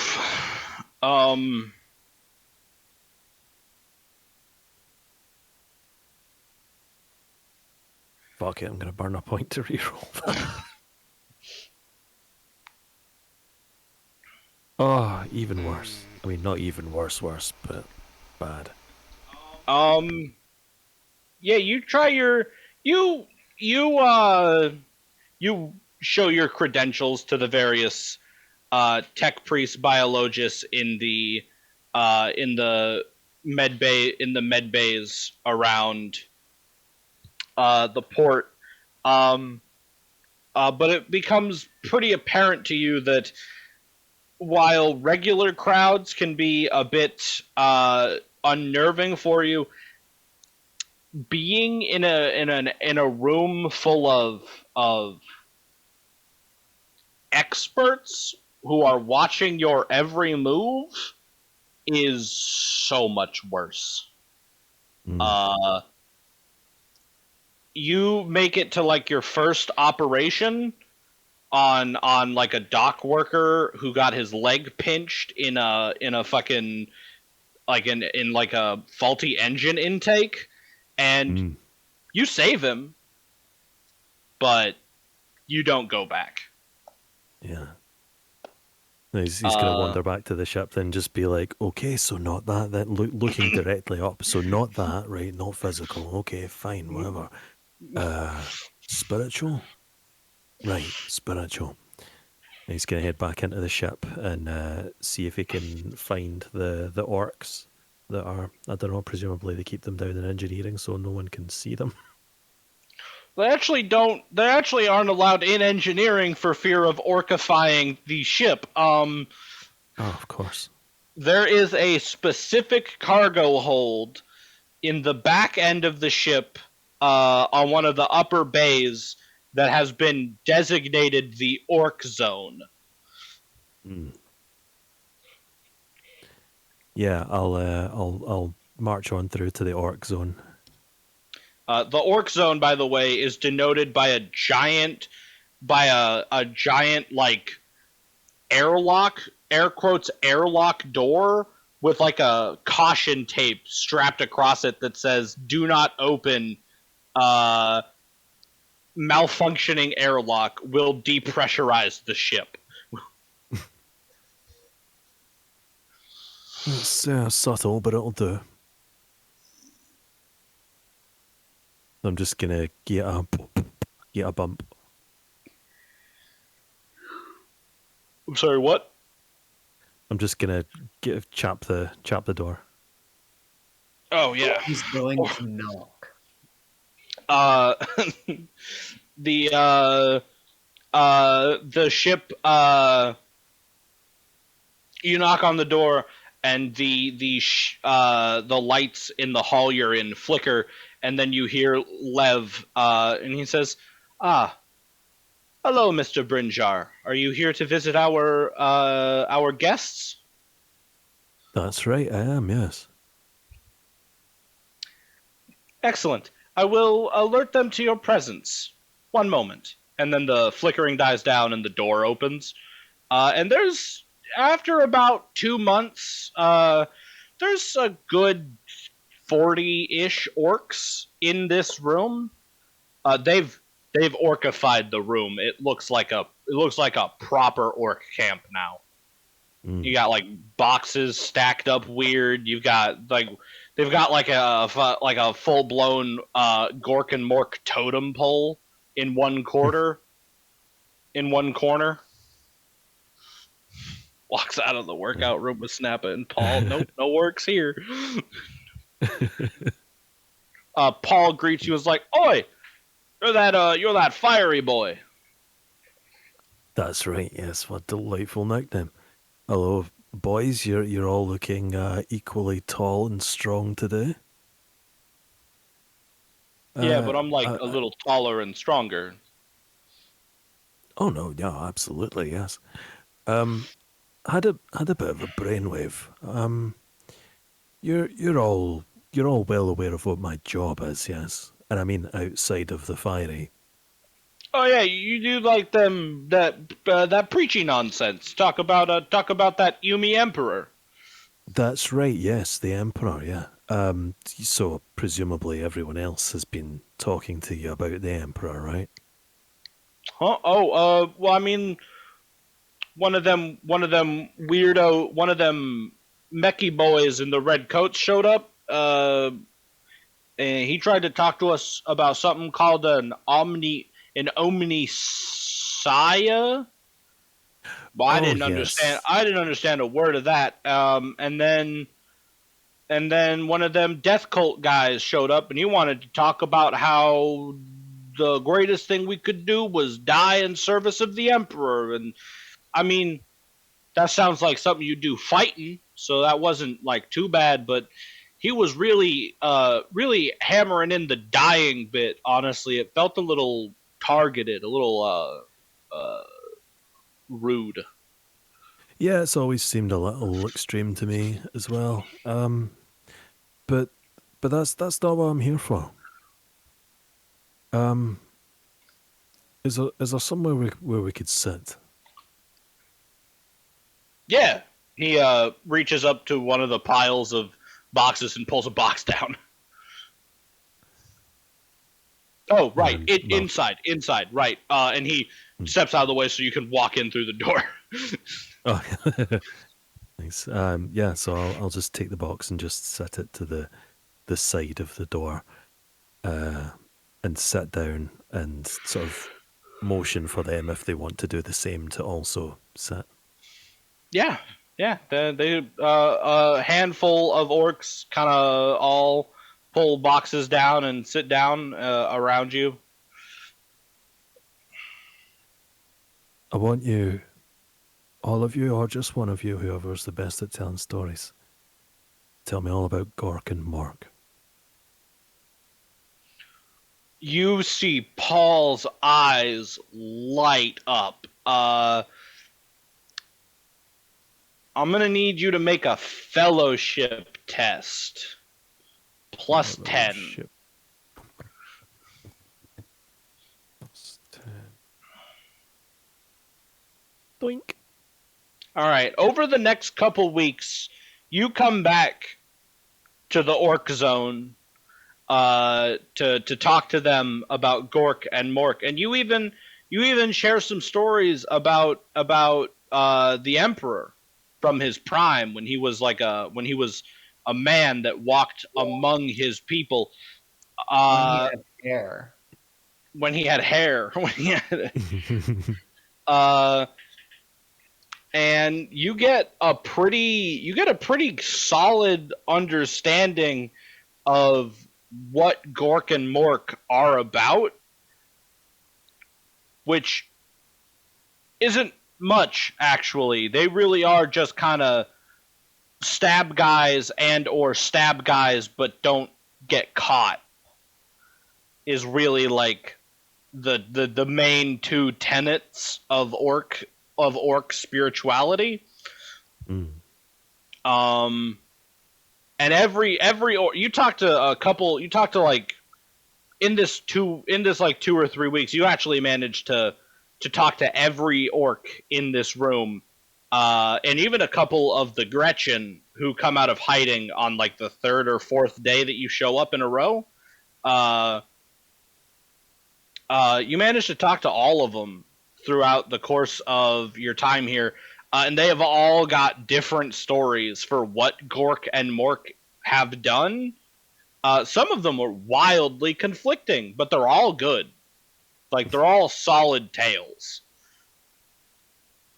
Well, yeah, it was never Malky's intention to get like a solid, canonical outline. Really, what he was worried about was just giving them the chance to tell the stories, and to not feel as if they were, constantly surrounded with and browbeaten with the emperor this, emperor that. He seems to think that's what the emperor would want. He would want him to keep the orcs happy. Yeah, and you do. You establish a pretty good rapport with the orcs. Probably right up there with like Birdie, who I assume does actually work out with the orcs. Oh, spend a lot of my downtime just hanging out with the orcs and sort of getting some of my, not just the Death Squad, but some of the my more favorite soldiers, and just kind of getting like a,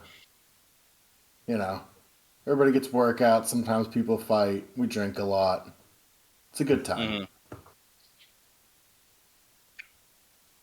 Yeah. All right. Vin, Captain. Yes. How do you spend your month? I'm gonna start off by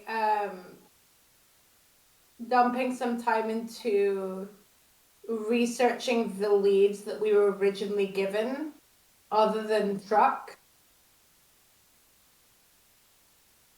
Okay. Go ahead. I was going to say, both by doing it individually and by asking our pet AI to do it. Okay. When you say researching, do you mean, are you like establishing contact with them, or are you just like trying to just look up information? Initially, I'm just looking up information. Cool. You accessing the greater galaxy-wide internet is not a thing that you can just do. It's not like how we are in real life, where the internet is like an omnipresent thing that everyone has access to. It is something that takes specialized skill to use. So that is something you would have to have Lev do. And about a week after you set them on the task, they come back with a report. The 2 people that you were sent to contact, or that you were told you could contact, are... I hope I didn't delete this already. I didn't think we'd come back to this. Bold of you. If I did, that's on me. I fucking did. I have to go look at the big map real fast to remember names. The Imperial Fleet is a small, air quotes, small detachment from the Battle Fleet Calixis, operating inside the Coronus Expanse. because contact was lost with Lucen's Breath, the mining world that it is currently orbiting, and they've actually been locked in a bit of a stalemate because for whatever reason, the miners on that planet either can't or will not go back to work. Okay. And every time they send people planetside, those people do not come back, and they lose contact with them within minutes of touching down on the planet. Okay.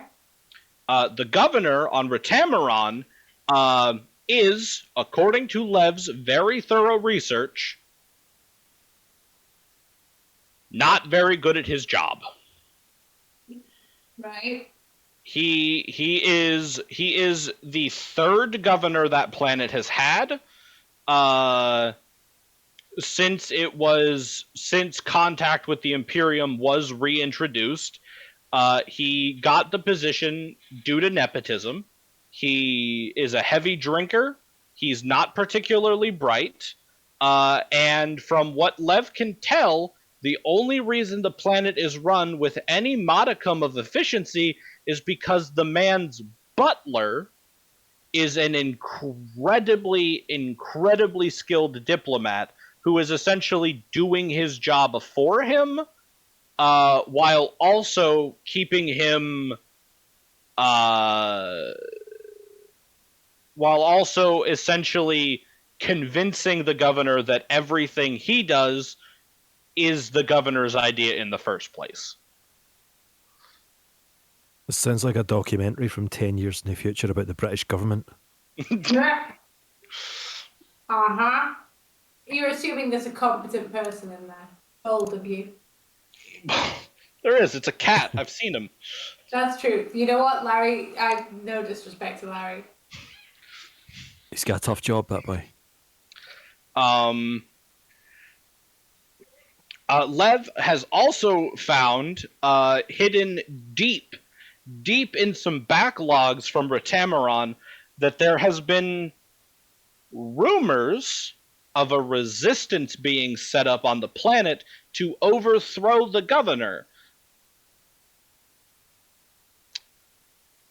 Rumors. Okay. Are both these places in relation to where we're going? Very far. Your destination is in the same, like, hex. Yeah, it's in the as same Port- hex. Okay. Cool. Yeah. It would be a short warp jump to Lucen's Breath and a medium warp jump to Retamaron. From Lucen's Breath or from where we are? From where you are. Okay. I'm also gonna have Lev check in for any information about my cousin or this tech wreck. The who? My cousin or his tech mech. Oh, the Heretic. Okay. That takes another week before Lev returns to you with no report and says, "It's actually rather strange, Captain. It appears that all information regarding Aquila have been scrubbed, except for the information gathered by our Inquisitor friend. It appears that anything that we know, or anything that isn't any information, digital information, is simply gone." Motherfucker. Okay. And while I'm waiting for Lev to do these things, and for the rest of the time, essentially, I'm going to set up both procedures to make sure the orcs stay out of sight when we have visitors, but also I'm having the second ship upgraded and retrofitted so that we can use it as our essentially our entertaining vessel.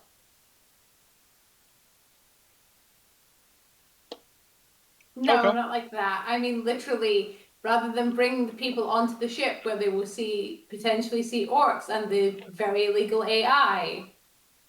No, I understood what you meant. Bring them to my orgy yacht. Yeah. Won't they find that a bit offensive?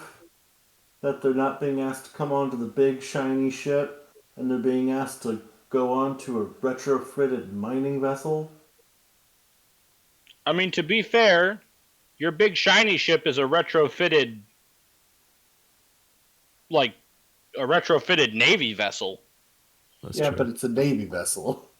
Which Plus, you haven't even seen the interior yet, darling. Darling, you just have to have a bit of vision. Yeah, I've spent a whole month over there. It's fucking trash, Captain. I mean, if you're wanting to retrofit it into a pleasure barge, I'm pretty sure every In Hollywood fact- movie has taught me that we just need to keep draping red silks and like the occasional Did I just- old like blue bit of silk all over the walls, and then put out just an obscene number of candles for how much flammable material we have laying around, and it'll be fine. Actually, Bertie has a point. What would be the procedure for moving the orcs to the mining vessel? Loading the orcs onto a ship and putting them on the mining vessel.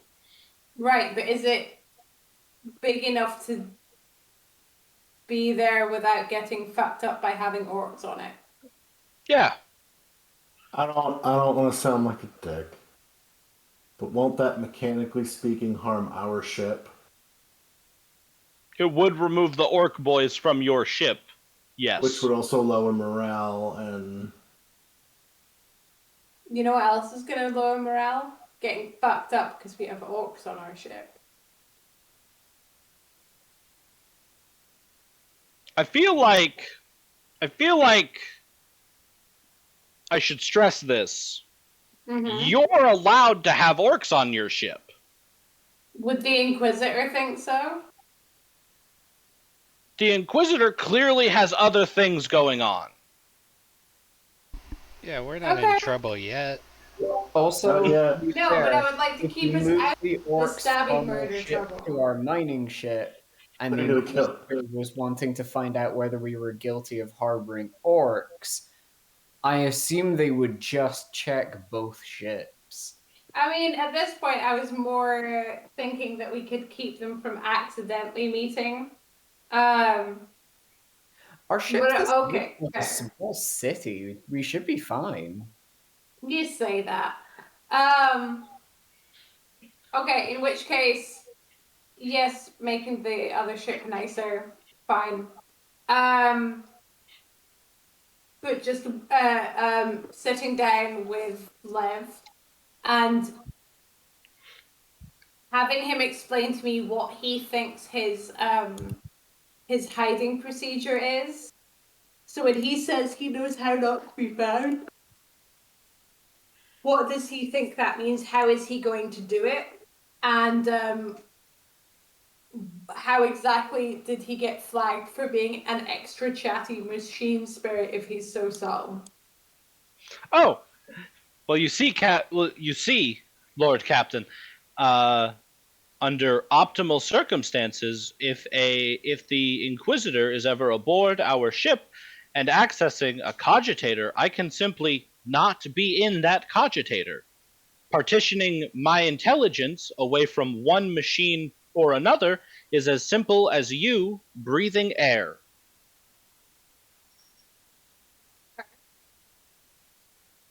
As for being flagged as a particularly chatty machine spirit, you must understand the Night Warden that Ostia pilots is an exquisite conversationalist, and dare I say, a very good friend of mine now. If you, Lev, friend, if you are caught, bad. So you have as many conversations as you want to have, right? Be as subtle as you want to be. However, if those conversations start making their way back to the fleshy counterparts of the machines you're talking to, that probably doesn't bode well.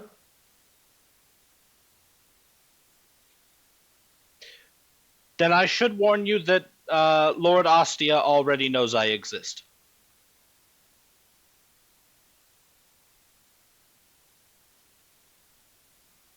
Me again. Well, you see, I spoke with Ostia Vitier Haldoris's throne, her war machine, her knight, and then her knight spoke with her, and she knows I exist. Lev, why did you speak to her throne? Because it's a good conversationalist, Lev, and it's if we and die, and you die. and it seemed lonely.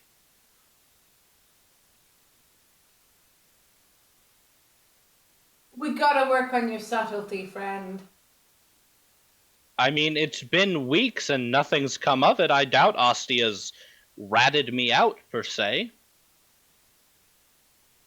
Because we're useful to her right now, friend. We won't always be useful to her.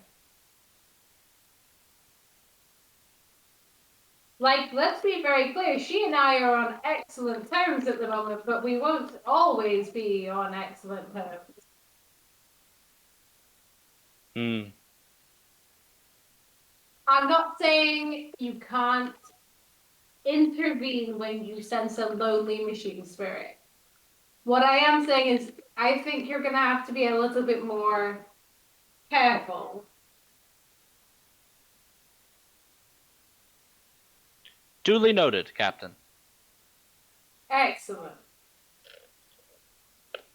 Now, let's make sure that the ship is ship-shape and ready for our guest. Your will be done. As for prettying up the other ship, please make an acquisition test for me with plus 20. So your number to beat is 80. What's the captain's name of the other ship? I don't know. What do you want his name? What do you want his name to be? Where's Ace fantasy? Rimmer. Hey. Yeah, I'm a big fan of Ace. It is a mining ship, even. Smoke me a kipper. I'll be back for breakfast. Type out that. Type out. A heroic and dashing test pilot in the Space Corps on Mimas? Is acquisition. Oh, just roll a D100. Thank you. Any modifiers? Nah, your number to beat's 80. Yeah, you get the red silk, way too many candles. It looks... You got a whole set of rooms decked out to the nines. Excellent. And how, comparatively speaking, like, how are we comparing now between the two? But in the areas where we have upgraded.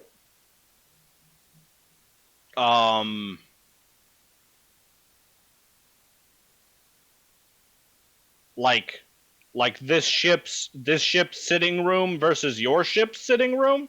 Yeah. This ship's sitting room is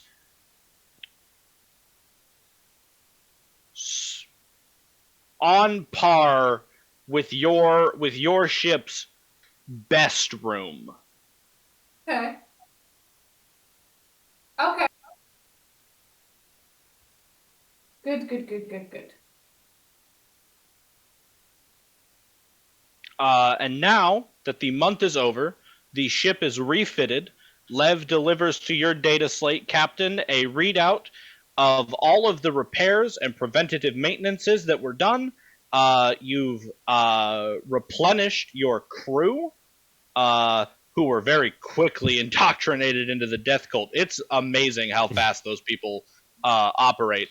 Like they saw fresh blood. It took like 3 hours tops. They've just got the giant like comedy shepherd's crooks. Like as soon as we turn our backs, they just get like in the orientation ends and they just get disappeared into fucking sub hallways and pulled down into engineering. And when they reappear, they're wearing the uniform. Hey, they reappear, they're in the uniform. And not even a day later, Ostia, her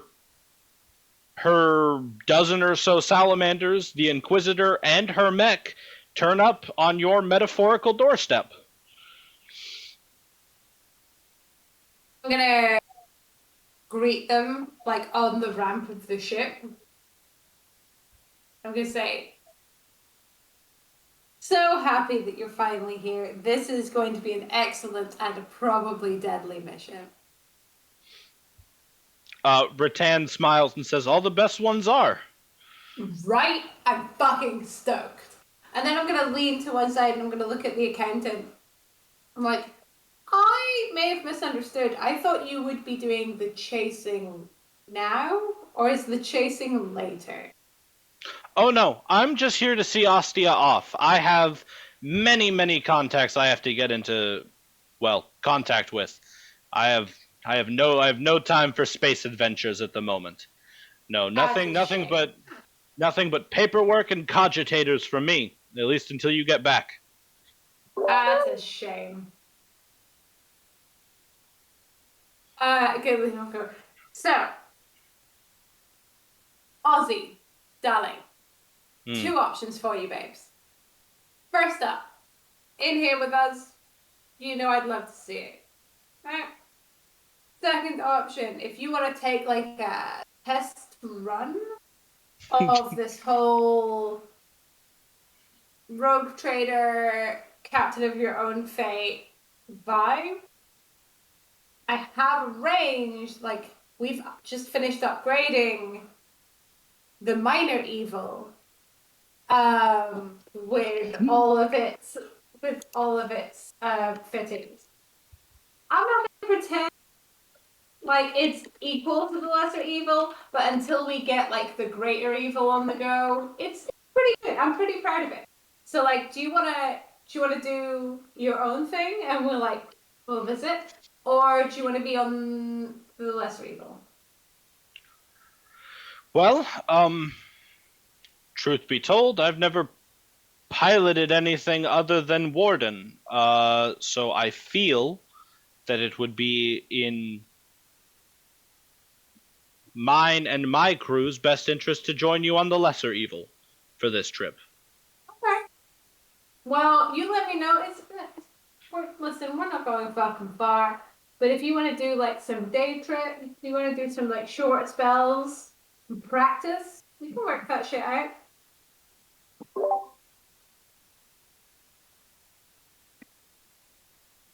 We'll talk it over.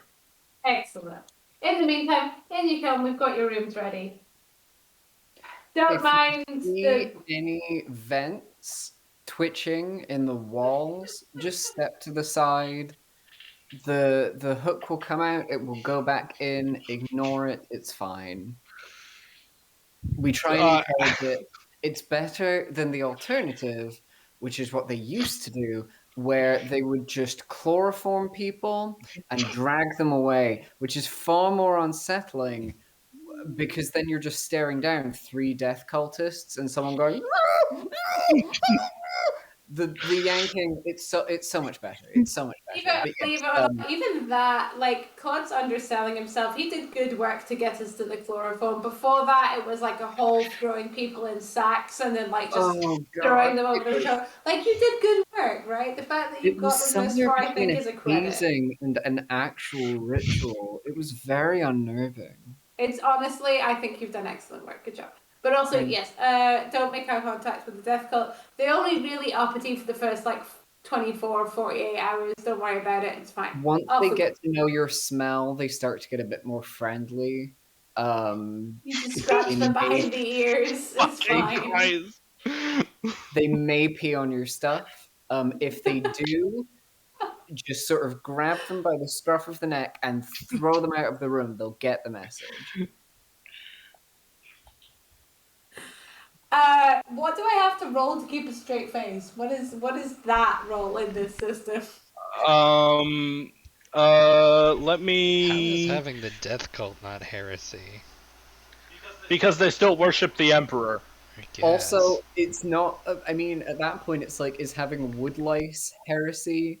Is having a particularly bad case of airborne mold like, they're not our fault. They're just there. They keep yanking people. What are we meant to do about it? I'm feeling blather. Yeah, let's do a blather. Hey! I don't crack. You don't crack. You do not crack. Which is really, really fucking amazing, considering as you say that, one of the new recruits who's just finished orientation gets fucking pulled into a vent up in the ceiling. Oh my! That was a vertical snatch. They've been working on it. I'm telling you, it's great. Come on, guys, off we go. Off we go. I tried to tell them not to, but they just wouldn't listen. Just wouldn't listen. Oh my god. I get on the ear communicator to Malky, and I'm like, one of your boys just carried off. I'm gonna say, and look at Claude, I'm like a 7 out of 10. I feel like. Oh, they're. I think if they keep this up, we should reward them with the claw grabber they wanted. It's true. I think he one of your boys just pulled off a full 7 out of 10 vertical snatch. Make sure he gets a little extra ration or something. It was very impressive. Right, no, okay, I'll speak to them later. I'm busy just now. Huh. Okay. He's just gone to just go over and talk to the salamanders, basically, just okay. Just to see them before they head off. Oh, she literally just fucking. No, they're joining us. He's here. They'll be on a different ship, though, wouldn't they? No, they'll be on ours. They don't have their ship yet. On board. It's a sleeper. So he's actually in his chambers, getting everything straightened, hoovering, dusting the cat, making sure. I'm busy. I've got the Febreze out. Leave me alone. We can't let I'm busy. Oh my god. All my friends Yeah, are he's- and they have to think I'm cool. He's just talking to the death cult like, listen, there are space marines coming, okay? Do you know what that means? Do you know what that entails? Honor be to the angels of death. Yes, exactly. Now honor be your ass into that room, grab the mops and buckets, and honor yourselves around this room until I can see my fucking face in it. Do you understand? Actually, just Aye. the ship going. Aye, sir. This is the cleanest it's ever been. This is the cleanest it's ever been. Fucking. Right. Just somehow bursting out of the vents, but instead of trying to grab at us, they just start massaging the wall around the outside of the vent with a sponge. Somehow this order has made its way through the whole ship, and there's a guy following behind you as you lead Ostia and crew to their quarters, just mopping directly underneath the Space Marine's feet. I feel stupid. I don't know why we never thought of this before. They're a fanatic cult. We could have just told them dirt was evil, and we wouldn't have had all the problems when the fridge tried to unionize. When the fridge. Seriously. God. Listen, just gonna turn to her, and go, Ozzy. Listen, all of this fucking chaos will soon be yours.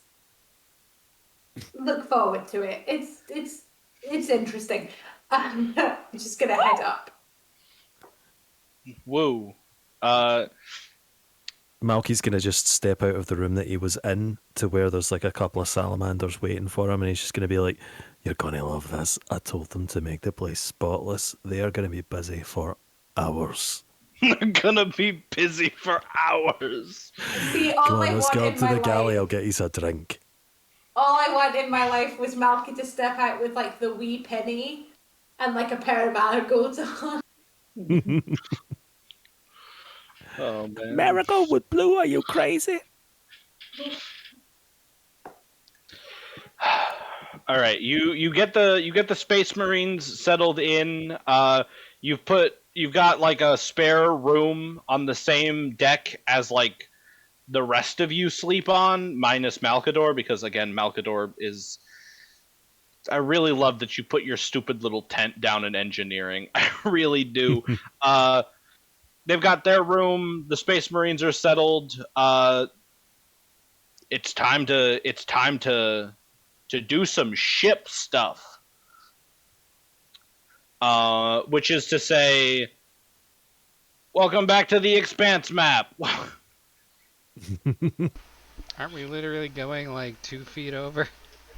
Yeah, you are. All right. So here is what I need as you, Vin, Ostia, Rattan, and the other bridge crew stand on the bridge. I need Dominia. Would you kindly roll for me a pilot void ship with like plus 30?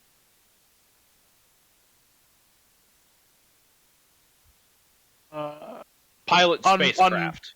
On my ship, or on my sheet, or on the ship sheet? Oh, on the ship sheet. You're absolutely right. On the ship sheet. Let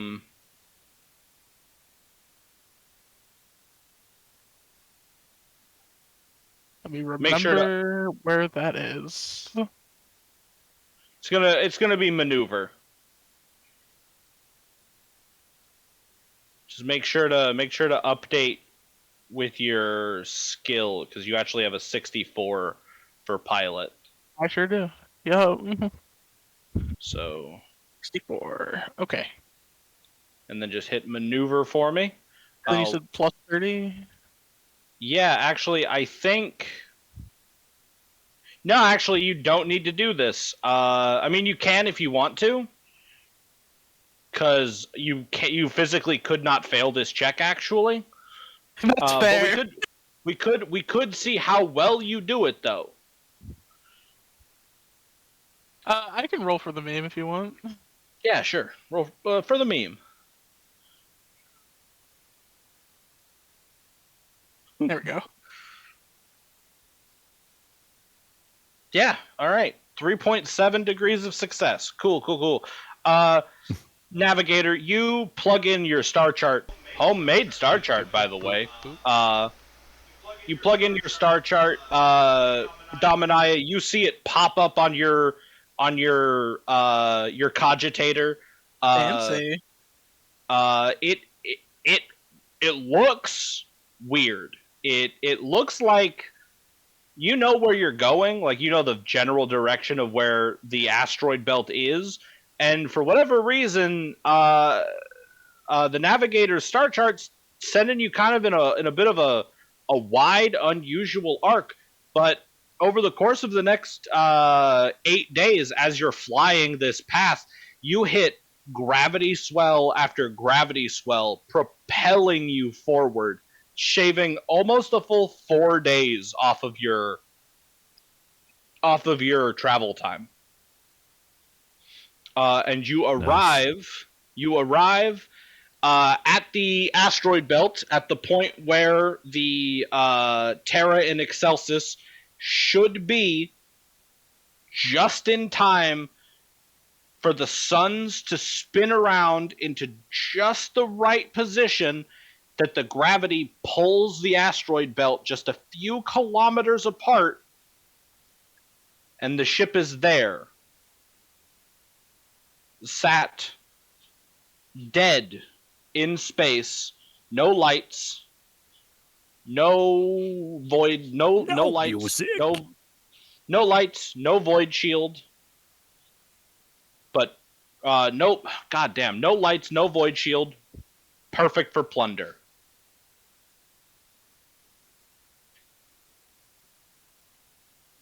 And at this point, I'd actually tell you to roll to dock, but you also don't need to do that.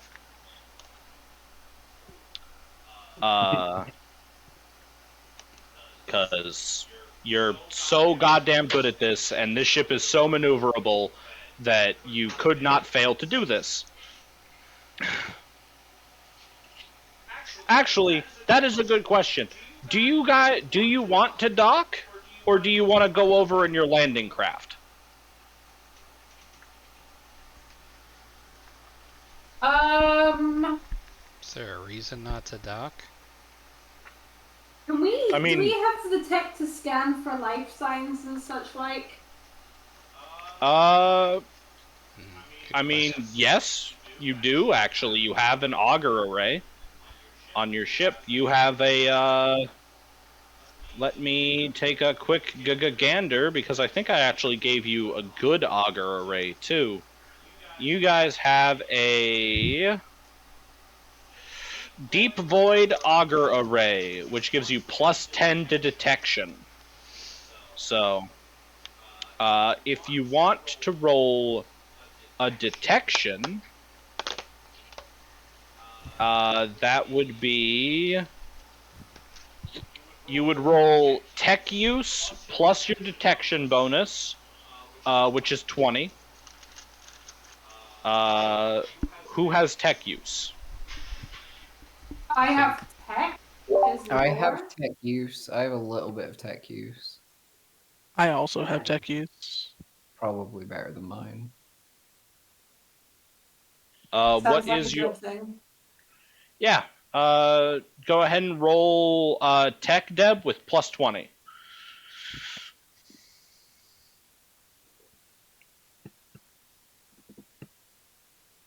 Hey. You send out a ping on your deep void auger, and when it comes back to you about 20 minutes later, the ship has no electrical signals, no unusual... No, that's minus open parentheses 12. It was a 12. Yeah, I rolled a 12. With the bonus, you got +20. Oh, I guess. Anyways, you get no electrical signals, no void shielding, no warp drives, no Geller fields, but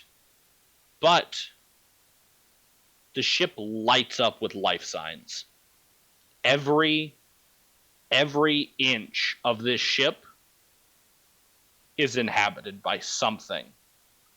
Something that lives on this ship but does not need life support, because there is no life support. Oh, And no. and no Geller field, you say? No Geller field. Full of life signs, no Geller field. Gee, I wonder what the Codex says about that. Leave. Go. Turn around. Go away. Don't. On No. that note, though, your auger scan also reports back that the Terra in Excelsis is rich with archaeotech and its primary cargo hold, which is rumored to be carrying an entire battle barge's worth of Space Marine war gear, is untouched. Can we identify a good docking point closest to that hold? Captain, if I may, as your archmilitant, perhaps some of us should go over first and secure wherever we're going to dock, so we don't open the door and nothing floods into our fucking ship. I mean, my intention was not to dock our ship to that. It was to take the landing craft. I just want to be very clear which docking ports we're using. I see. According to your auger scan, the only docking port that is still functioning is the docking port on the prow of the ship, which is the front of it, which is on the exact opposite end of the ship from the main cargo hold.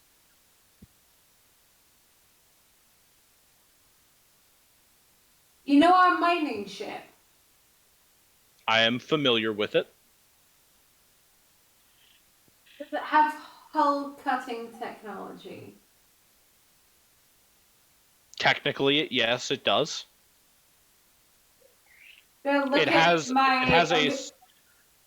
Sorry, go ahead. I'm gonna look at my bridge crew. I'm gonna say we could march through hell. I'm down for marching through hell always. You know I am. Or we could make our own fucking entrance.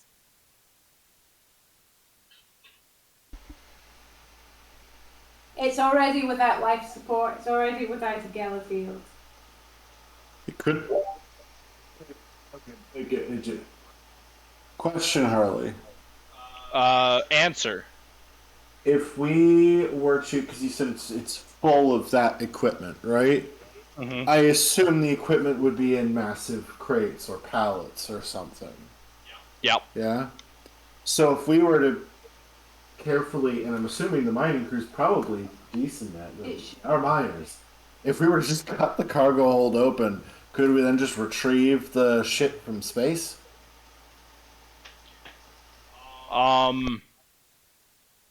Now, that doesn't solve the problem of the rest of the Archaea tech that's on board, but we could potentially be a little more targeted in what we go after that. Yeah, for the lady, of course. Not for ourselves. Yeah, I mean, you could absolutely attempt to cut the cargo bay open. What would the downsides be? You have no idea if this ship is pressurized or not. We could do a test and fire at one section of the ship. See if that gets depressurized. That's not actually a bad idea. Based on what we know and what we've seen, and what we know about its layout, can we identify a section that is likely to be isolated from other sections? So if it does depressurize, it doesn't depressurize the whole fucking... Hold on, wait, back that up. Given that we're already going to have to be wearing our full suits anyway, and there's no Gallowfield anyway, what's the downsides to assuming we can do a controlled depressurization and not a congratulations you just exploded into space? What's the downsides to that? You would limit your time aboard the ship to within the amount of time that you have oxygen for inside your void suits. How long does the void suit have oxygen? Well, your fancy new ones have oxygen for up to 20 hours. God damn. Well, I have a question. So this ship, Yeah. you said life support isn't working. Mm-hmm. Limited by oxygen. Yeah, well, you're limited by how much oxygen is still in the ship. Assuming whatever's... Well, no. There wouldn't be oxygen, would there? Maybe I'm confused. The life support is not on, but the ship is still pressurized, so there is still some form of gas inside the ship. It could You be don't covered know- outside, given Yeah. that there's something alive in there. I'm gonna look at my bridge crew, and I have Ozzy and Co in the corner because obviously this is an apprenticeship. Apprenticeship. And I'm gonna turn and go. We're semi-democratic. Speak your minds now. Do we go in on the dock? Do we open our own doors? Or something else? There's no way that we can remotely, asking Harley, there's no way that like we can remotely activate the life support, right? I'm assuming life support controls are very much not something that you want to be able to have someone outside interfere with. You would have to get on board the ship and power up the engines first. Because right now the ship is unpowered. Right. Wait, is this ship just infested but basically fully intact? Yes. How big is it? It is a Hazaroth class like destroyer, like battleship. It is hold on. Let me pull up some nerd stats.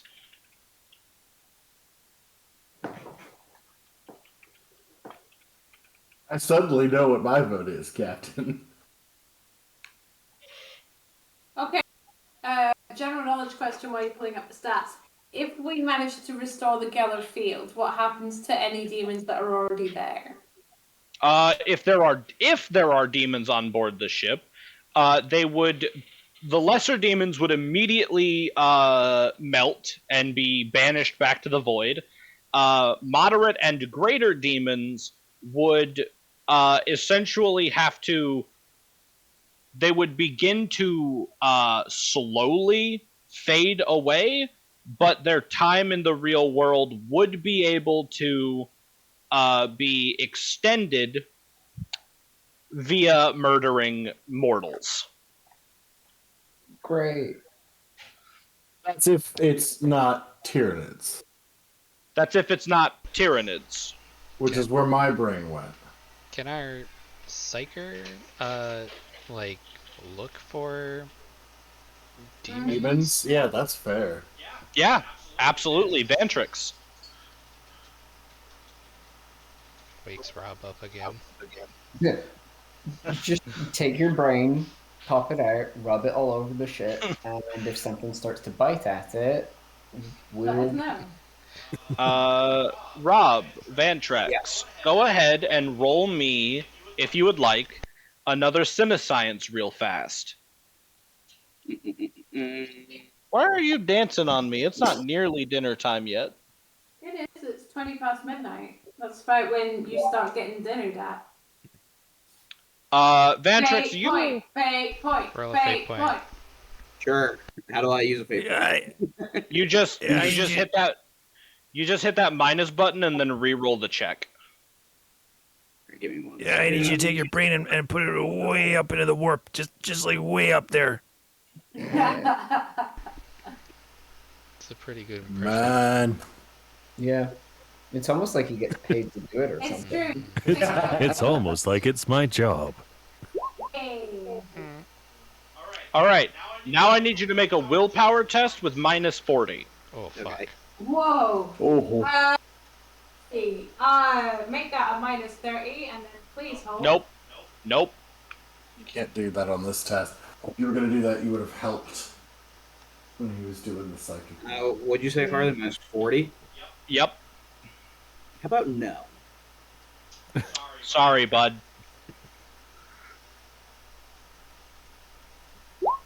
Hey!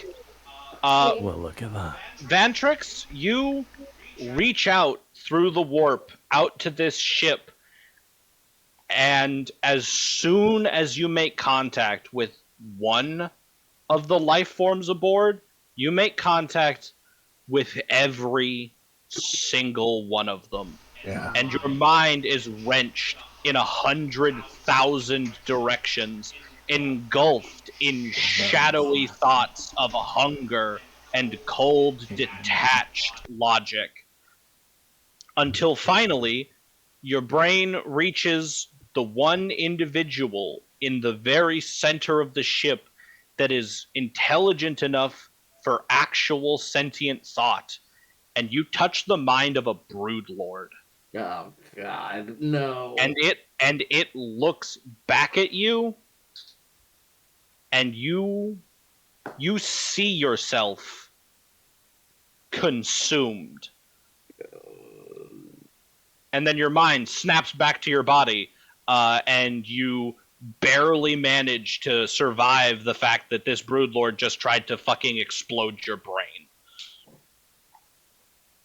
Claude is true to his word, holding his inferno pistol next to Ventrix head, because like, yeah, and if you come back and you're wrong, we'll put you down. Like, funny joke, but also no. no. That's how we do. That's just how it goes. What you got, bud? Hello, friend. Yeah, what are we looking at? Bugs, demons. Bugs, lots of bugs, and like I'm like shaking at this point because I had my brain almost split in half. What is your opinion on the bugs? I heard that broodlord had an 8-pack that he was shredded. There are no wrong answers, he says, cocking the pistol. Not a fan? Question mark. Yes. Bob puts his That's gun good enough for me. Yeah, that sounds good to me. Yeah. So, I hear where you're headed.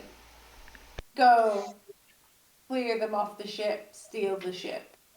It's not stealing if it's just sitting there, and Sure. we do have the gestures to a giant mech and a space marine, a bunch of space marines. It's true. If you do. We are also apparently fucking riddled with bugs. Yeah, you kill them, Captain. Like that's how that works. Tyranid, I know this. Can Tyranid breathe in space? Tyranids can do so many things, an absurd amount of things. Do you have Forbidden Lore Xenos? No.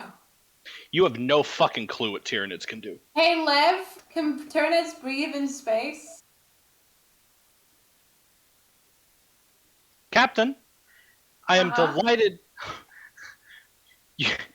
The ship answers verbally via the fucking Captain. Oh, shit! Oh, God. She already knows about him. Oh my God. Here, look at it this way. She already knows about him, and 2, I've wanted to kill a space marine this entire game. Lev answers, Captain, I am delighted to inform you that according to all known records across the extranet database in all sectors of the Imperium, that Tyranids can do some fucked up shit, and I have no fucking idea if they need to breathe. Thank you, Lev. Thanks. Just gonna sit down and go. Then I guess it's a straight fucking vote. Votes for smash and grab. Punch a hole in the hull, take our ship, achieve the mission, and leave. Claude is looking Smash and around grab. to see what the reaction was to the fact that the ship just talked to. I'm very deliberately not looking around. Well, Yeah. Claude, you see that Ostia has her eyes closed and is leaned back against a wall, kind of nodding her head a little bit, and you're not sure what that's about. And you see that Rattan has her earphones in. She's distracted. She's just got her AirPods, but she ain't gonna fuck. whereas It's just one of those days when you don't want to wake up. Rattan has turned to the nearest cogitator and is typing something into it. What's the cogitator? A computer. Uh, As I'm waiting for these votes to roll in, on my little wrist, whatever my fucking personal one is, just Data sort slate. of like, yeah, sure. I'm gonna give Lev instruction to monitor what he's doing and subtly shut it down if necessary.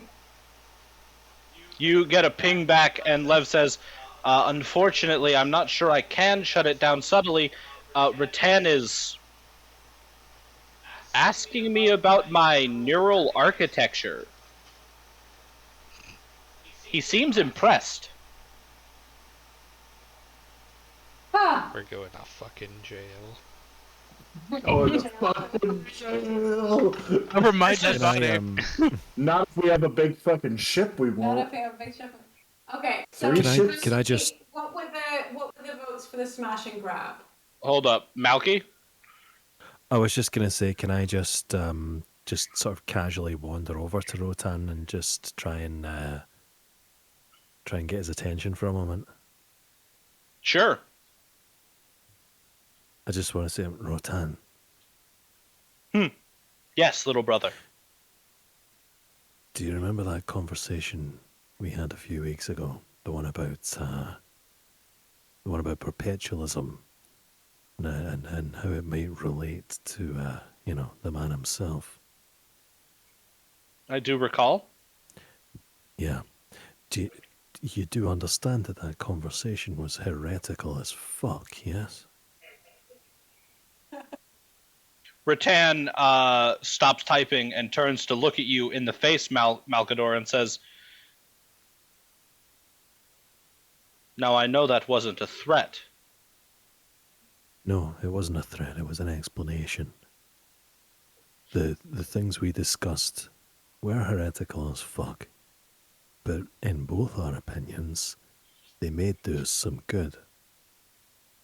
This is the same situation.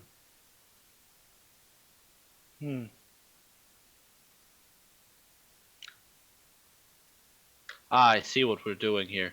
You're worried that I am going to report this to the accountant because your ship clearly has some form of technology, be it Dark Age or Xenos, that you are worried will be either taken from you or result in your crew's demise. Allow me to assure you that as a salamander, as a craftsman, I'm only interested in how this works. I couldn't give less of a shit about the heretical nature of your vessel. Make a good rogue trader. He'll make a very good rogue trader. Do you know, I didn't believe the stories they used to tell me about the 18th, but I'm starting to believe them now. Well, Carry on. and he goes back to Personally- typing on the fucking computer. Personally, I don't think members of our crew should say shit like, "Oh, they'd make a very good rogue trader" in a room that has air vents. In a room that has air vent, you see Some a people fucking might start to take that as an instruction. you see a fucking hook come down and like hook around Rattan's arm, and when the cultist tries to pick Rattan up, he just falls out of the air vent because Rattan weighs like fucking 900 pounds. I just face him with a fucking newspaper. Get over here. Get Google. Gonna turn around and you're like, they were so well, and then this. You can't say things like they would make such a good rogue trader, and They then are you rogue try and traders. stop them. We are roach. Anyways, back to the vote. What are the options here? Can I have a show of hands for the smash and grab? Hand. Punch our way through the front of the ship. What's the other? Going from We front take to back. the ship. Is what. The Antrax is going to abstain from the vote because he's curled up in like a fetal position and sucking his thumb. He's fine. You're okay, He'll be buddy. alright. I'm gonna give of my captain's chair, pull out a Snickers, and just give him a Snickers to balance his blood sugar out. I'm sure he'll be fine. Well, given that the ship that is connected to the everything was unable to tell us what these beings are capable of, my vote is with punch our way through the front of the ship, take everything, and go.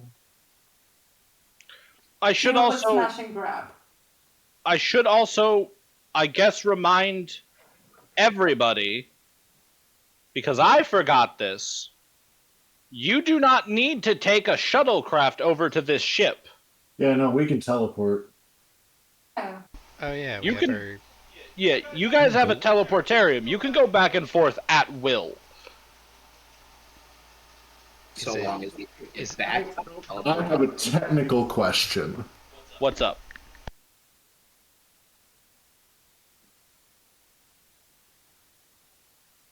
To use the teleportarium.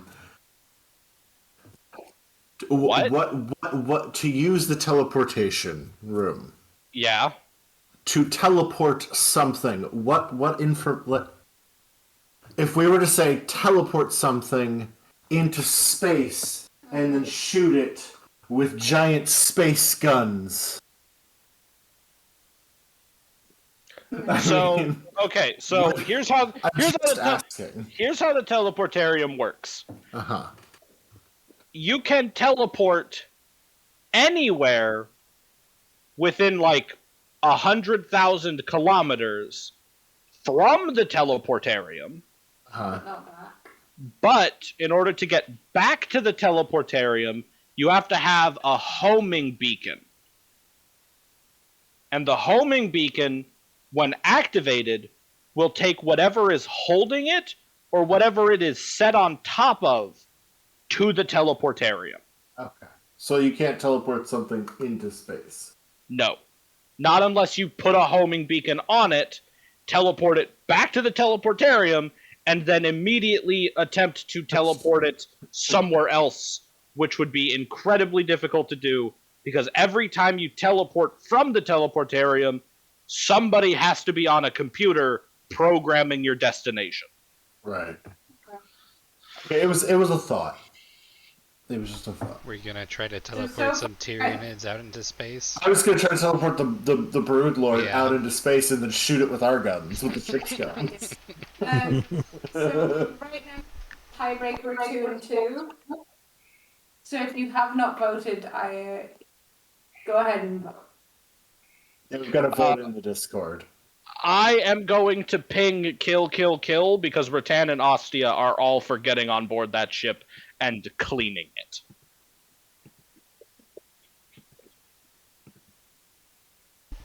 We voted. I feel like no, we don't have enough votes for that. 4 and 3. Okay.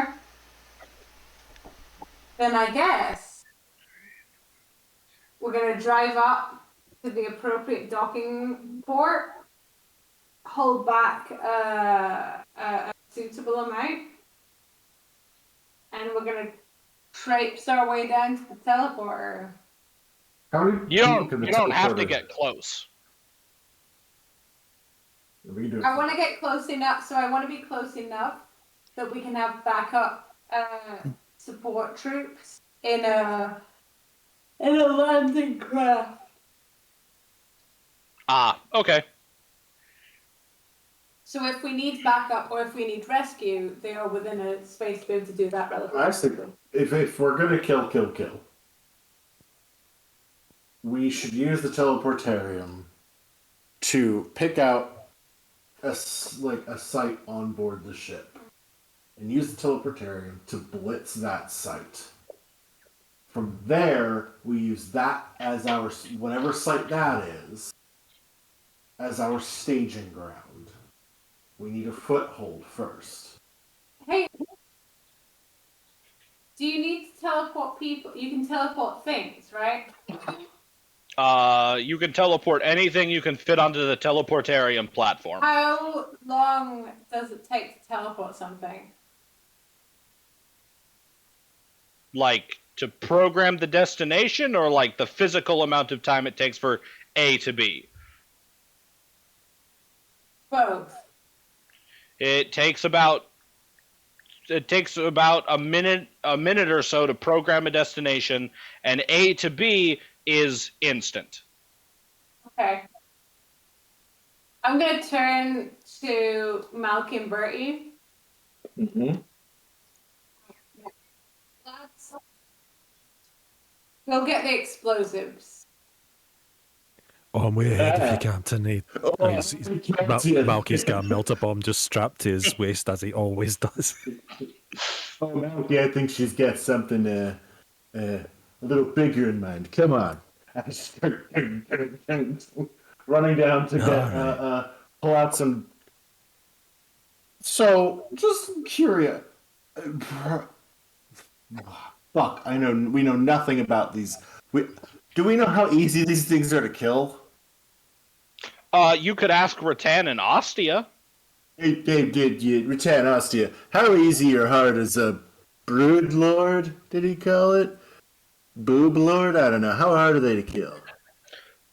Rattan pipes up, well, Broodlord is essentially nature's perfect killing machine, amped up to 11. It has lightning-fast reflexes and is capable of dodging laser fire at any distance, including point-blank range. It is also relatively well-armored and psychically attuned, and it'll likely have support from lesser gene stealers. And its claws can cut through spaceships. Right. But what about if you teleport an explosive into his face? I give you 50-50 odds. I'll take him. You want to help pick the explosives? Yes. All right, let's go. Bernie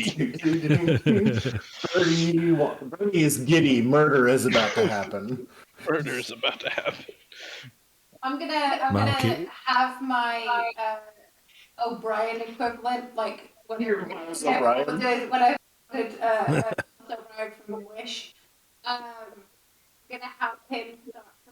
Hold on. You are so far away. I'm closer to. Roll over here for a minute. We've lost the signal. I can't get a lock on her, Captain. Oh no! So I think she's trapped in the pattern buffer. Between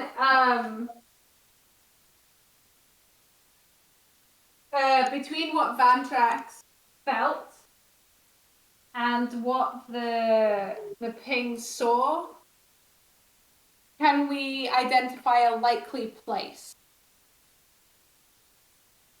Honestly, the best place to hold up to if you're going to attempt to establish a beachhead. No. That's our second step. No. What I would like to do is identify some likely places that a Broodlord might be. Oh. I think we know exactly where the Broodlord would be. You know exactly where he is. Yeah, you know exactly where the Broodlord is. The Broodlord is sat directly on top of the engines. Well, if we blow those up, is that bad? Do we die immediately? I mean, you wouldn't die, but it would essentially rip the ship in half. How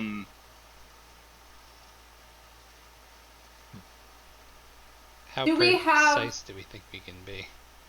Do we have explosives that are devastating to organic material and not to stuff? Okay. No, that would be a biobomb, and that is a thing that only one specific chapter of Space Marines has access to, that you could have possibly purchased at a very low chance of success, but no one asked about it. Yeah. I have an idea. It's a bad idea. It's a terrible idea. It's gonna get very dicey if it goes wrong. Love it. Great plan. Love it already. I don't. Let's face it, we're rogue traders. We're in the business of bad ideas. Yeah, Yeah. I don't know if I can affect Tyranids, but you could teleport me directly in there. I do my eye thingy. I vaporize the Broodlord, hopefully, and then you teleport me out immediately. That I'm would gonna be assume. No, would be the hold equivalent. on, Huh? Navigator. Yes. They can't teleport you out. You would have to bring a homing beacon and activate it yourself Right. on your next turn. Yes. Okay, I see a problem The here. words on your next turn doing some heavy lifting there. Attached are we to taking the whole ship? Because hear me out. If all it's going to do is rip the ship in half, going through and pulling crates out of scrap is still going to give us more than we would If there's ever a got. lot of tech on that ship, it's going to be really useful too. We can't possibly fit all of the tech on that ship on No, our ship. put it on that ship. I mean, Captain, it's ultimately up to you.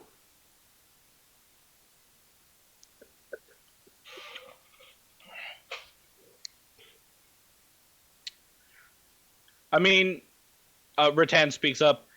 There is one upside to this.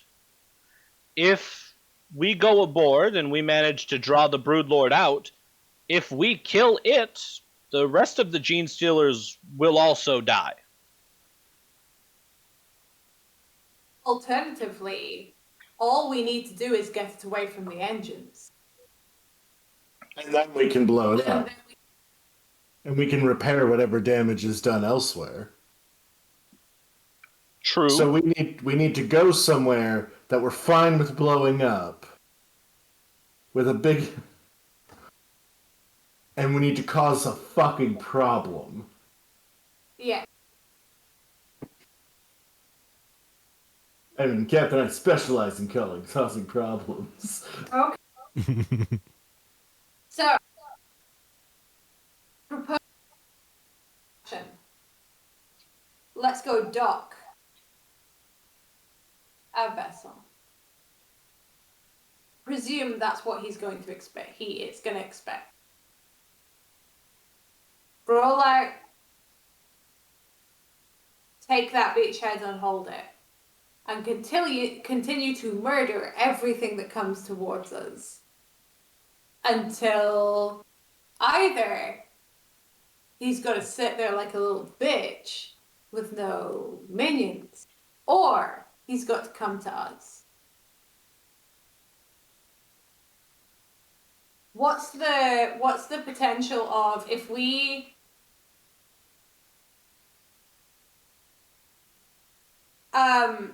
so if we are in the space and we want to do essentially a swap, so our Miles O'Brien to transport the explosives to us and us.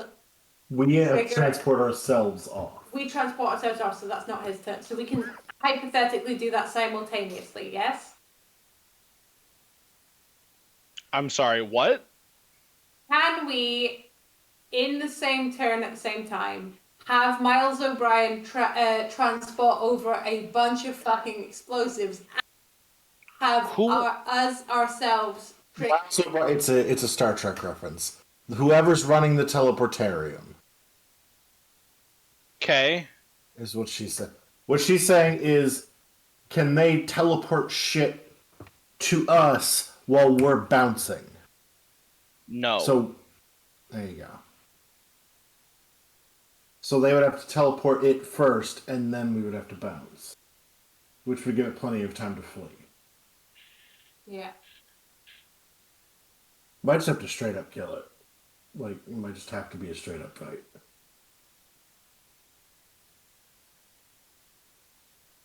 Let's think on it. It's 1:45. Let's think on it. Yeah. Yeah. come up with plans for next week. It would be a novel thing for us to do. Actually, plan. Wild. We'll see.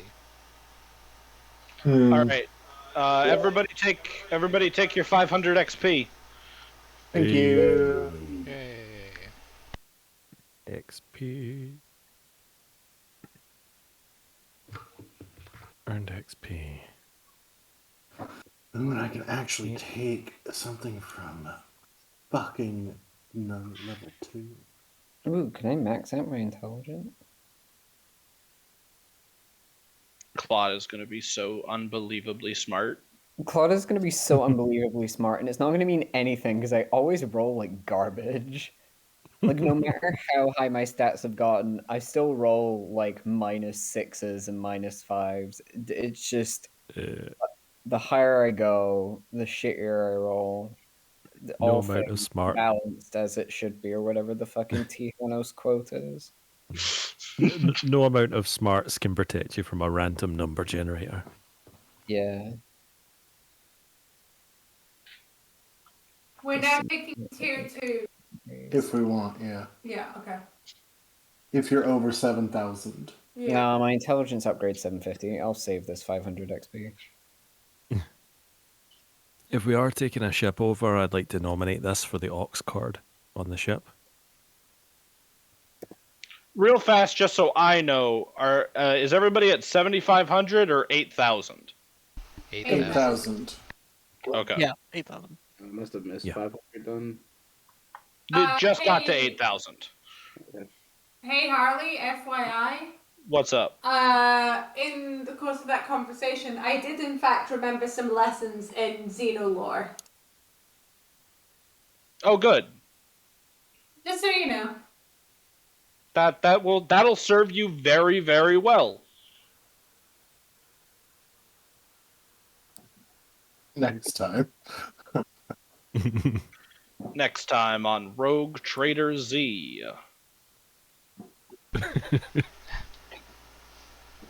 Just to keep in mind now, I have increased my lidless stare to its final category. Everybody stay the fuck behind you. If you are in my way, you will be in trouble. Just so everyone is aware, Lidless Stare in its final form does not do damage. You just fucking die. And if you don't die, you go insane. A lot. We really need to put you in front of this broodlord. Yes. This is the thing. We've now just set up like the universe's messiest staring contest. Harley, I'm taking Xeno's Forbidden Lore up to trained, correct? Yes. Okay. We need to get you I a set didn't of want to like accidentally big bump sunglasses. myself You're gonna have to get a set of sunglasses they can dramatically whip off. I'm gonna get blinders, but not for me, just so no one can see from like the sides. Alright. Well, I am gonna dip because I gotta make dinner. Yep. Okay. Good night, What you everybody. having? Thanks for Night. that. We're having Good, we're thank having you. sliders and French fries. Yeah. Oh, Yeah. fuck yeah. Yeah. I'm Oh, and I stopping the won't be here recording. next America. Tuesday. What? I won't be here next Tuesday. That's gonna really Hamper our combat ability, I know. everyone's gonna die because you're gonna be down one Inferno pistol, and I want you to know I'm not being sarcastic. That's a very real risk. That's a very... No, what a shame. Well, we all have power armor now, so it should be fine. That's true. You're gonna fight a Broodlord. Yeah, Maybe it can we'll be tear fine. through spaceships, but it can't tear through my power You can't tear through my power armor. armor. Good. Your power armor, it's a Broodlord, man. It's got -6 armor piercing. That's the But I have a Armbrane. special type of armor. Yeah. It's called power plot. armor. Power armor is 8 on all body parts. Hey, see, that's pretty good. That ain't bad. Like those odds. I like those odds. Just for reference, because I feel like you all should. Where is it? A normal Gene Stealer has pen 7 on its claws. Jesus, Variant. And a Broodlord has claws that are at least twice as armor penetrating. It's too late to change. We're not trying to get close to the Broodlord. Yeah, but it's trying to get close to you. It really Yeah, wants. but he's gonna look at him. It's gonna look at You've got a It's brain all with so many fine. wrinkles into it, and it wants to get its fingers inside every single one. Yeah. Anyways, bye everybody. Bye. Bye.